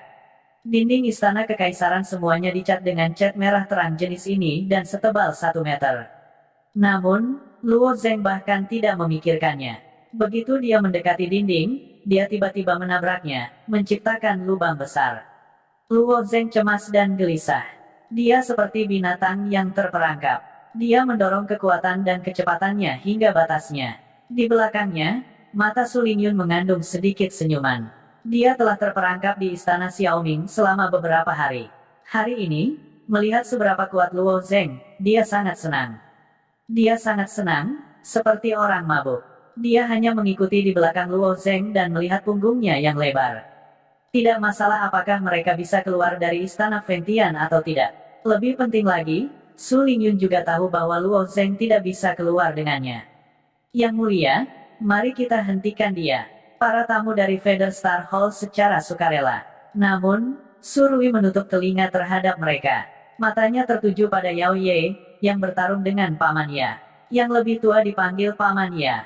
Dia adalah salah satu pembantu terpercaya Su Rui. Dia juga penatuannya. Ketika tarian pedang Yao Ye tiba-tiba menyerang, Paman Ya benar-benar bingung. Tombak pendeknya telah dipotong menjadi 2, jadi sulit baginya untuk memblokir tarian pedang Yao Ye. Namun, setelah beberapa lusin bergerak, Paman Ya masih bisa mengendalikan situasi dengan kekuatan eterealnya yang kental. Dia menjadi lebih berani dan lebih berani saat dia bertarung. Dia menggunakan telapak tangannya dan kekuatan etiril untuk memblokir tarian pedang Yao Ye dan berhasil memaksa Yao Ye untuk mundur. Pada saat itu, mata pembunuh Yao Ye bersinar dengan lampu merah. Seluruh tubuhnya berubah menjadi lampu merah, melilit pedang haus darah, dan melesat keluar dari Feather Star Hall. Yao Ye adalah roh pedang Luo Zeng. Dia dan Luo Zeng terhubung. Mengetahui bahwa dia bukan tandingan Yao Ye, Luo Zeng segera memanggil Yao Ye kembali. Paman Ya menangkupkan tangannya pada Su Rui. Yang mulia, saya akan mengejar Luo Zeng sekarang. Su Rui menggelengkan kepalanya. Tidak perlu. Keributan barusan pasti telah membuat banyak orang waspada. Saya sudah mengirim pesan ke Senior Hensui. Senior Hensui, Yang mulia, tidak perlu mengingatkannya tentang ini, kan? Penatua itu sedikit terkejut. Tidak perlu untuk itu, tapi kelompok Kasim terkutuk itu ingin ikut bersenang-senang. Apa yang bisa kulakukan? Su Rui mencibir. Penatua mengerutkan kening. Dia jelas mengerti apa yang dimaksud Su Rui. Jika kelompok Kasim itu terlibat, itu akan merepotkan. Ikutlah denganku. Aku khawatir akan ada masalah malam ini. Su Rui melayang di udara dan terbang keluar dari Feather Star Hall. Meskipun Su Rui tidak masuk Sekte Awan Biru, sebagai pangeran paling kompetitif, bakatnya tidak buruk. Sumber daya yang dia terima sejak usia muda tidak kurang dari murid elit manapun di Sekte Awan Biru. Dia telah lama memasuki alam refleksi surgawi. Ledakan, ledakan, ledakan. Satu demi satu dinding dihancurkan oleh Luo Zeng. Dia berlari sepanjang jalan di istana, menyebabkan banyak pelayan istana dan Kasim berteriak. Pada saat tumbukan, Luo Zeng juga menggunakan kekuatan getaran. Saat dia menyentuh dinding, tubuhnya mulai bergetar hebat. Oleh karena itu, kerusakan yang diakibatkan oleh benturan tersebut sangatlah besar. Tabrakan acak dapat membentuk lubang setinggi 2 orang. Oleh karena itu, wajah Luo Zeng tertutup debu dan puing-puing. Namun, itu sangat kontras dengan Su Lingyun yang ada di belakangnya. Su Lingyun tidak tersentuh dan tidak ada setitik debu pun di tubuhnya.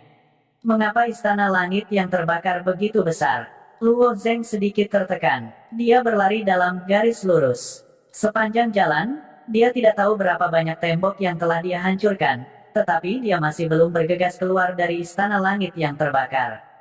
Feather Star Hall ada di depan kiri Burning Sky Palace.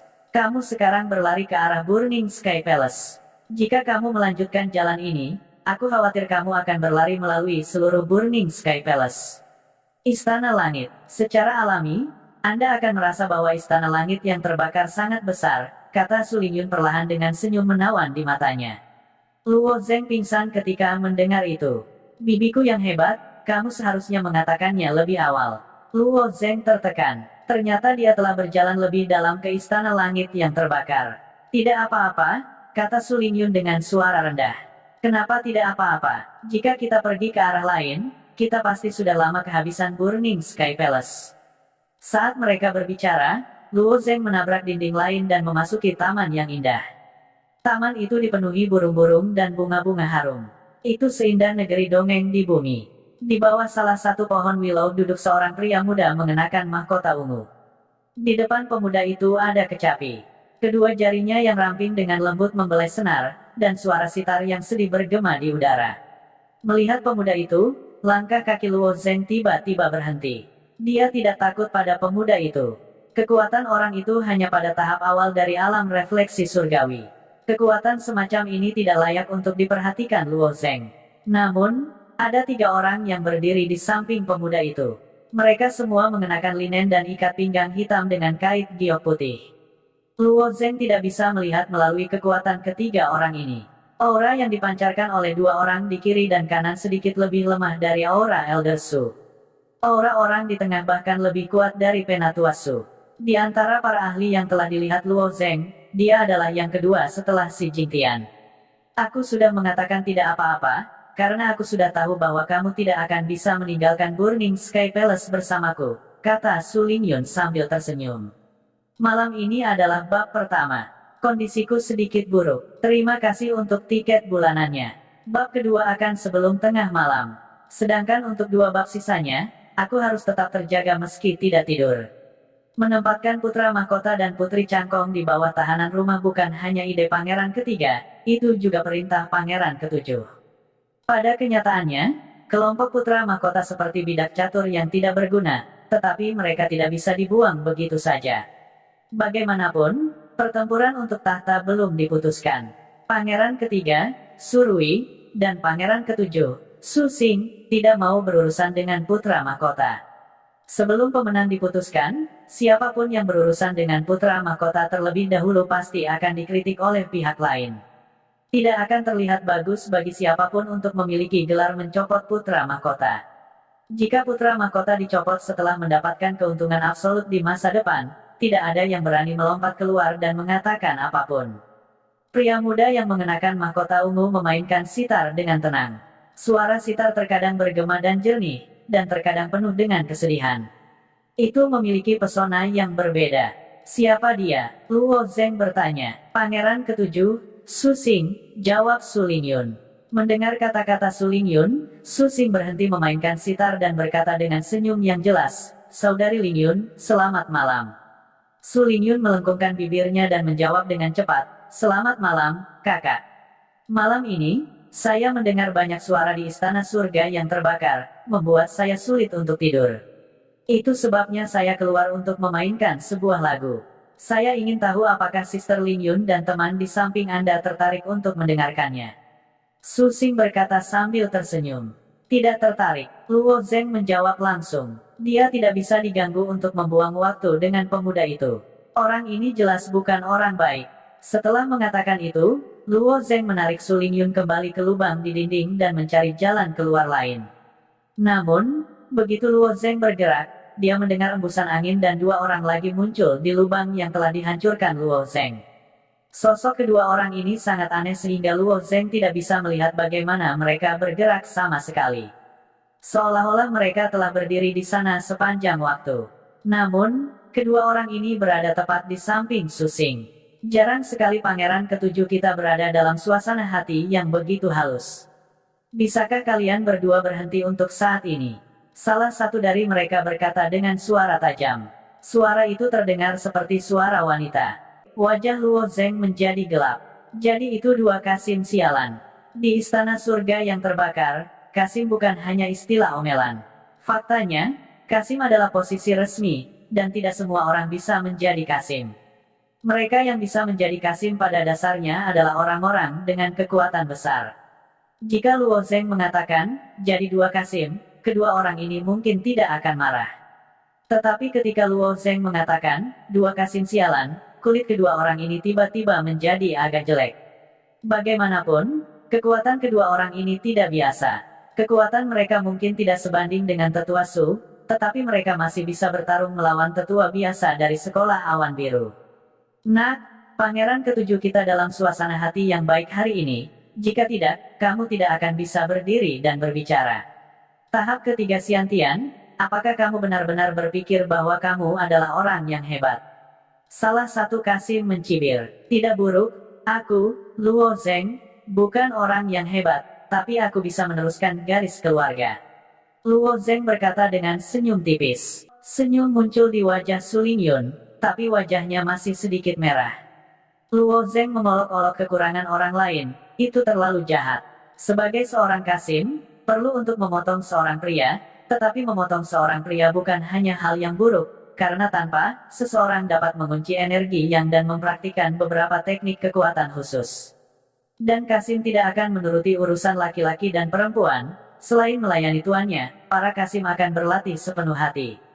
Para Kasim dari Istana Surga yang terbakar selalu menjadi kelompok yang tidak bisa diabaikan, dan ada banyak ahli di antara mereka. Tapi, bagaimanapun juga, kehilangan pria adalah hal yang memalukan, dan ini hampir merupakan skala kebalikan yang tak tersentuh di antara para Kasim. Bagaimana mungkin kedua Kasim ini tidak marah ketika Luo Zeng mengatakan ini di depan mereka?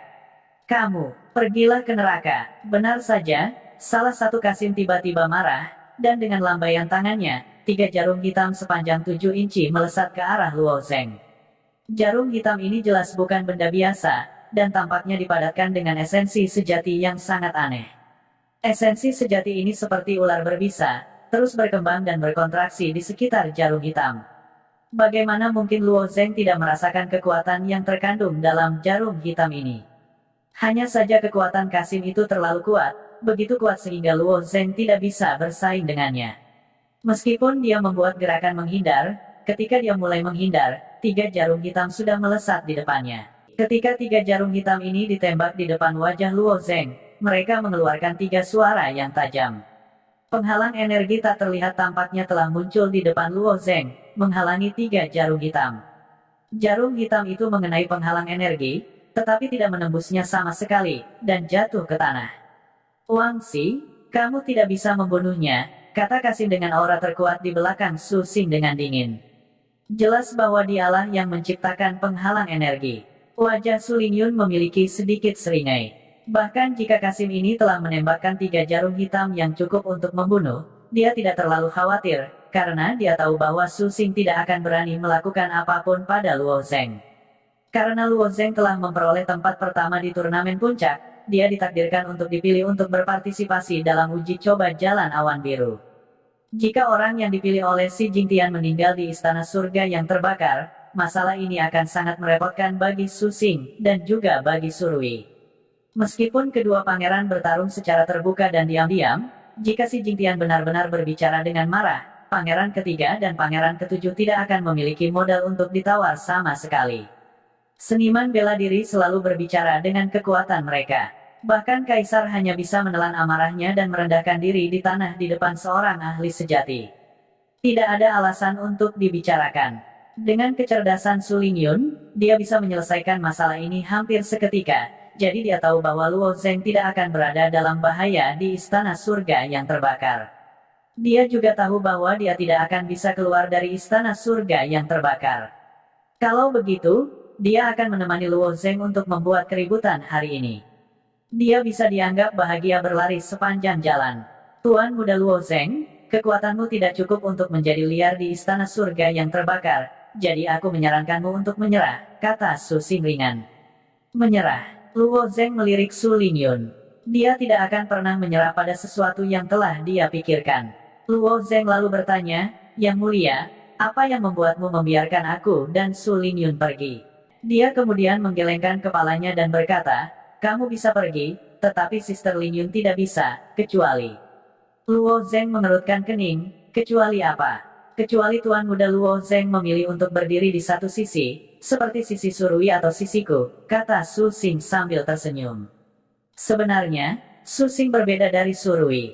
Susing memiliki Kasim ini di belakangnya. Dia hanya perlu mengikat beberapa kepala keluarga dari 7 keluarga bangsawan, jadi dia tidak seperti Surui, yang merekrut pahlawan dari seluruh dunia. Namun, orang seperti Luo Zeng adalah sumber daya yang langka dimanapun dia berada. Susing tidak keberatan memiliki seorang jenius dengan potensi tak terbatas di sisinya.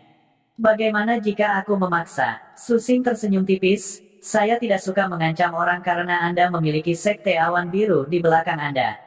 Saya benar-benar tidak ingin melakukan apapun kepada Anda, tetapi itu tidak berarti saya tidak berani melakukan apapun. Saya menyarankan Anda untuk berperilaku sendiri. Sementara mereka berbicara, pintu ke halaman terbuka dan pangeran ketiga, Surui, masuk. Ada banyak orang di samping Surui, semuanya adalah tamu yang menghadiri perjamuan hari ini. Penatua penerangan surgawi secara alami ada di antara mereka. Selain itu, ada juga yang gemuk berjubah hitam. Ketika Luo Zeng melihat lemak, sudut matanya sedikit berkedut. Memang ada harimau berjongkok dan naga tersembunyi di istana. Kekuatan lemak ini jelas tidak lebih rendah dari Kasim di belakang Susing. Begitu Surui masuk, dia pertama kali menatap Susing dengan samar dan tersenyum sedikit. Kakak ketujuh, kamu sangat santai dan riang. Ini adalah malam yang gelap dan berangin namun kamu masih keluar untuk bermain sitar. Namun, saya baru saja mendengar Anda mengatakan bahwa Anda ingin memburu saudara Luo Zeng. Ini agak tidak baik. Kedua orang ini sekarang seperti api dan air di istana. Bahkan mungkin ada pertempuran hidup dan mati di antara mereka berdua. Ketika Susing melihat Surui, wajahnya menjadi dingin dan dia berkata dengan dingin, apa hubungannya ini denganmu? Tentu saja itu ada hubungannya denganku. Saudara Luo Zeng bersedia untuk menghormati aula bintang buluku hari ini. Kedua pangeran itu berada di tenggorokan, tetapi pendukung mereka tetap diam. Pertempuran semacam ini sudah terjadi berkali-kali. Namun, kedua belah pihak masih dalam tahap pertengkaran. Jika mereka benar-benar bertarung, Istana Langit yang terbakar mungkin akan mengalir dengan sungai darah. Tepat ketika kedua pangeran itu saling berhadapan, Luo Zeng tiba-tiba berteriak, cukup. Ketika kedua pangeran mendengar teriakan Luo Zeng, mereka tertegun sejenak sebelum menunjukkan senyum. Mereka takut satu sama lain tetapi mereka tidak terlalu memperhatikan Luo Zeng. Lagi pula, dengan kekuatan Luo Zeng saat ini, tidak mungkin baginya untuk membuat gelombang besar. Akan lebih baik jika dia bisa menang atas kubunya sendiri. Jika dia tidak bisa, itu tidak akan banyak mempengaruhinya. Mata Luo Zeng muram saat dia berkata, Pangeran ketiga, Pangeran ketujuh, aku tidak cukup kuat hari ini. Aku mungkin tidak bisa membawa Su Lingyun pergi. Namun, apakah kamu memikirkan masalah? Masalah? Surui bertanya. Susing menekankan jarinya pada sitar dan menatap Luo Zeng. Mereka tidak berharap Luo Zeng mengatakan kata-kata arogan seperti itu. Kedua pangeran, Surui dan Susing, terkejut. Sesaat kemudian, keduanya tertawa terbahak-bahak. Karena kedua pangeran tertawa, orang-orang di belakang mereka secara alami juga tertawa. Terutama para tamu di belakang Surui, tawa mereka bahkan lebih berlebihan. Beberapa dari mereka membungkuk karena tertawa, memegangi perut mereka seolah-olah mereka sangat kesakitan. Mungkin, ini adalah lelucon paling lucu yang pernah mereka dengar dalam hidup mereka. Hancurkan kerajaan, anak ini tidak akan gila, kan? Kekaisaran pembakaran surga telah ada selama bertahun-tahun, namun dapat dimusnahkan dengan mudah. Saya pikir saya sombong, tetapi saya tidak pernah berpikir akan ada seseorang yang lebih sombong dari saya di dunia ini. Bahkan Kasim yang serius dan Hensui senior di belakang Surui juga mengungkapkan senyuman. Luo Zeng memang jenius sekali dalam 1000 tahun dari Sekte Awan Biru. Namun, gelar jenius biasanya berarti bahwa orang tersebut memiliki potensi, tetapi itu tidak berarti bahwa ia memiliki kekuatan untuk melakukannya. Ada banyak kemungkinan di masa depan. Ada terlalu banyak orang di dunia ini, dan banyak orang jenius lahir setiap tahun. Namun, berapa banyak dari para jenius ini yang mampu tumbuh secara maksimal? Hanya sejumlah kecil jenius yang mampu membubung ke awan, sementara 99% jenius kehilangan kecemerlangan mereka, atau berubah menjadi tumpukan tulang di tanah, menjadi batu loncatan bagi orang lain. Hancurkan kerajaan surga yang membakar. Itu tidak mustahil. Heaven Scorching Empire adalah raksasa di wilayah timur, dan satu-satunya kekaisaran super di wilayah timur. Tetapi jika dibandingkan dengan seluruh dunia hebat, itu bukan apa-apa. Namun, untuk menghancurkan Heaven Scorching Empire, seseorang akan membutuhkan setidaknya kekuatan Xi Jingtian. Di mata Surui dan Susing, kemungkinan Luo Zeng tumbuh ke level yang sama dengan Xi Jingtian terlalu kecil. Kemungkinan Luo Zeng tumbuh ke tingkat seperti itu lebih rendah daripada kemungkinan dia disambar petir saat berjalan di jalan. Surui menghela nafas, Luo Zeng, aku awalnya ingin mengikatmu, tapi aku menyerah sekarang. Potensimu memang mengejutkan, tapi aku menyadari ada yang tidak beres dengan kepalamu. Kamu terlalu bodoh. Susing juga menggelengkan kepalanya, sebagai murid dari Sekte Awan Biru, kamu masih harus berpartisipasi dalam ujian Jalan Awan Biru. Aku tidak akan membunuhmu, tetapi itu tidak berarti bahwa aku tidak akan berani menyentuhmu. Tepat setelah kata-kata Susing keluar dari mulutnya, Kasim terkuat di belakangnya maju selangkah. Tiba-tiba, tekanan luar biasa meledak dari tubuhnya, dan sejumlah besar yuan sejati mulai memancar keluar dari tubuhnya. Kekuatan tekanan ini telah jauh melampaui kekuatan seorang prajurit penerangan surgawi. Kasim ini adalah prajurit inti surgawi. Alam inti surgawi, ini adalah alam yang belum pernah dilihat Luo Zeng sebelumnya. Sampai sekarang, Luo Zeng hanya melihat satu pertarungan prajurit inti surgawi, dan itu adalah Xi Jingtian. Hanya dengan satu pukulan, Xi Jingtian telah merobohkan Taoist Tianxiong, yang telah melarikan diri jauh. Kekuatan menakutkan yang meletus dari pukulan itu telah mengejutkan seluruh Sekte Awan Biru.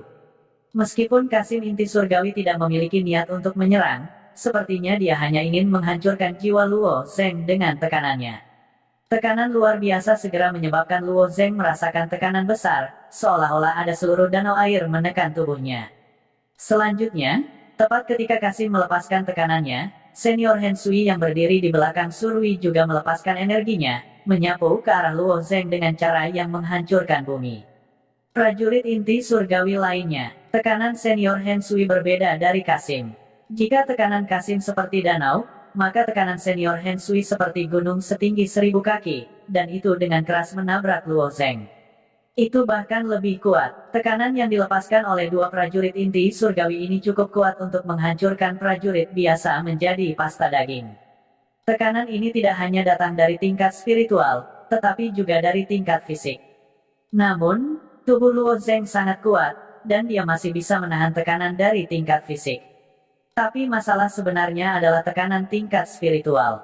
Luo Zeng, Su Lingyun akhirnya menjadi gugup. Meskipun musuh mereka belum menyerang Luo Zeng, mereka masih bisa menggunakan tekanan mereka untuk menghancurkannya, atau bahkan melukainya dengan parah. Tapi, apa yang bisa dia lakukan? Ketika Luo Zeng menghadapi Wang Yanmiao, dia masih bisa menggunakan identitasnya untuk menyelamatkannya. Ketika guru tercerahkan itu menyulitkan Luo Zeng, dia masih bisa membantu Luo Zeng. Tapi sekarang, itu berbeda. Dengan statusnya saat ini, bahkan jika dia bahkan tidak bisa melindungi dirinya sendiri, kedua saudara laki-lakinya tidak akan menganggapnya serius sama sekali. Ekspresi cemas muncul di mata Su Lingyun, tetapi tidak ada yang bisa dia lakukan. Tepat ketika Su Lingyun menginjak kakinya dengan cemas, Luo Zeng tiba-tiba mengulurkan tangannya dan meraih lengan Su Lingyun. Dia menganggukkan kepalanya sedikit dan menatap Su Lingyun dengan ekspresi tenang. Dia menghibur Su Lingyun, mengatakan padanya bahwa dia bisa mengatasinya. Meskipun jiwa Luo Zeng kuat, hanya ada sedikit prajurit di level yang sama dengannya yang bisa melampaui dia dalam hal kekuatan jiwa. Tidak hanya tidak ada prajurit di level yang sama, bahkan mereka yang baru saja menembus ke alam penerangan surgawi tidak bisa melakukannya. Tapi, tidak peduli seberapa kuat jiwanya, masih ada batas seberapa kuat itu bisa. Prajurit inti surgawi dianggap sebagai yang terkuat di wilayah timur, dan menghadapi tekanan yang dilepaskan oleh mereka jelas merupakan ujian besar bagi Luo Zeng. Di bawah tekanan yang luar biasa, jiwa Luo Zeng mulai bergetar, dan dia tidak bisa menahan diri untuk mengeluarkan beberapa suara. Namun, dia masih menatap Su Lingyun dengan tenang. Bagaimana mungkin Su Lingyun tidak tahu bahwa Luo Zeng memasang front yang berani? Tidak peduli seberapa mengerikan Luo Zeng, bahkan jika dia mendapatkan tempat pertama di All Peak Competition, dia masih hanya makhluk alam Xiantian. Di atas alam Xiantian adalah alam penerangan surgawi, dan hanya setelah itu alam inti surgawi. Itu seperti perbedaan antara gajah dan semut. Su Lingyun meraih tangan Luo Zeng dan meremasnya erat. Karena dia telah menggunakan terlalu banyak kekuatan, jari-jarinya mulai memutih. Pada saat ini, dia benar-benar ingin memohon kepada kedua saudara tirinya untuk melepaskan Luo Zeng. Tapi, dia mengerti bahwa permintaannya tidak akan berpengaruh. Kecuali Su Lingyun memiliki sesuatu yang bisa menggerakkan mereka tidak akan bisa membantunya. Apa yang harus dia lakukan? Baru sekarang Su Lingyun menyadari betapa rapuhnya dia. Matanya berubah menjadi merah. Jiwa Luo Zeng bergetar semakin hebat, dan sepertinya dia tidak bisa bertahan lebih lama lagi. Jika jiwanya hancur, dia mungkin menjadi idiot. Namun, sepertinya senior Han Sui dan Kasim tahu batas mereka. Jika mereka benar-benar mengubah Luo Zeng menjadi idiot, itu mungkin akan membawa masalah bagi pangeran yang mereka dukung.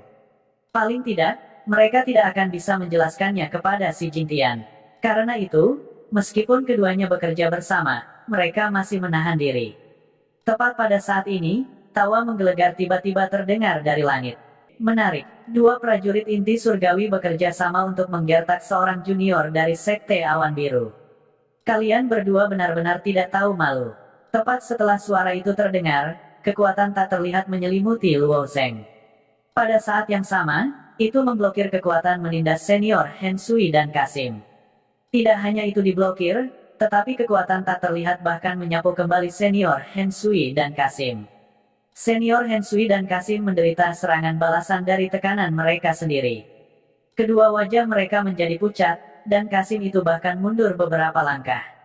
Keduanya memiliki ekspresi jelek di wajah mereka. Sosok tinggi dan kokoh tiba-tiba menabrak tanah dari langit.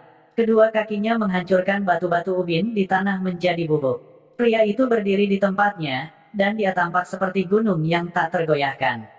Sekte, pemimpin sekte, mata Su Lingyun bersinar terang. Si Jingtian mengangguk, lalu dia melirik Luo Zeng dan bertanya, apakah kamu baik-baik saja? Wajah Luo Zeng, yang seputih selembar kertas, perlahan-lahan mendapatkan kembali warnanya. Pada saat itu, dia hampir berpikir bahwa jiwanya akan runtuh. Apa yang dia tidak tahu adalah bahwa Azure Dragon dalam pikirannya menggelengkan kepalanya. Ia berpikir, selama aku di sini, aku tidak akan membiarkan jiwamu runtuh. Sejak Luo Zeng meninggalkan Sword Slaughter Mountain, Azure Dragon telah tertidur lelap. Jiwanya terlalu lemah, dan dia tidak bisa terjaga terlalu lama. Namun, di bawah tekanan jiwa Luo Zeng, Azure Dragon terbangun dengan kaget. Namun, dia tidak mengatakan apa-apa. Dari sudut pandang Azure Dragon, setiap langkah yang diambil Luo Zeng adalah langkah yang harus dia ambil. Luo Zeng berbakat, pintar, dan beruntung. Namun, jika dia ingin menjadi benar-benar kuat, dia harus mengandalkan dirinya sendiri. Bagaimanapun, mengandalkan kekuatan eksternal adalah kekuatan orang lain. Oleh karena itu, Azure Dragon memutuskan untuk menunggu sampai jiwa Luo Zeng runtuh untuk bergerak. Bagaimanapun, tungku memiliki semacam cahaya yang bisa langsung memperbaiki kerusakan jiwa. Cahaya itu akan cukup untuk memperbaiki jiwa Luo Zeng yang hancur. Sayangnya, jiwa Luo Zeng belum runtuh. Atau lebih tepatnya, dia tidak dipaksa sampai batas kemampuannya. Si Jingtian telah kehabisan tenaga untuk membantu Luo Zeng menyelesaikan krisis ini. Sebenarnya, si Jingtian sudah lama berada di sini. Namun, dia tidak menunjukkan wajahnya. Sebaliknya, dia diam-diam melihat dari samping. Namun, si Jingtian tidak mengerti Luo Zeng dan juga Azure Dragon. Secara alami, dia tidak akan bisa bertahan sampai saat terakhir. Dia benar-benar takut Luo Zeng akan dihancurkan menjadi idiot oleh tekanan dari mereka. Cerita bersambung, terima kasih yang telah menonton. Jangan lupa like, comment, and subscribe, karena subscribe itu gratis.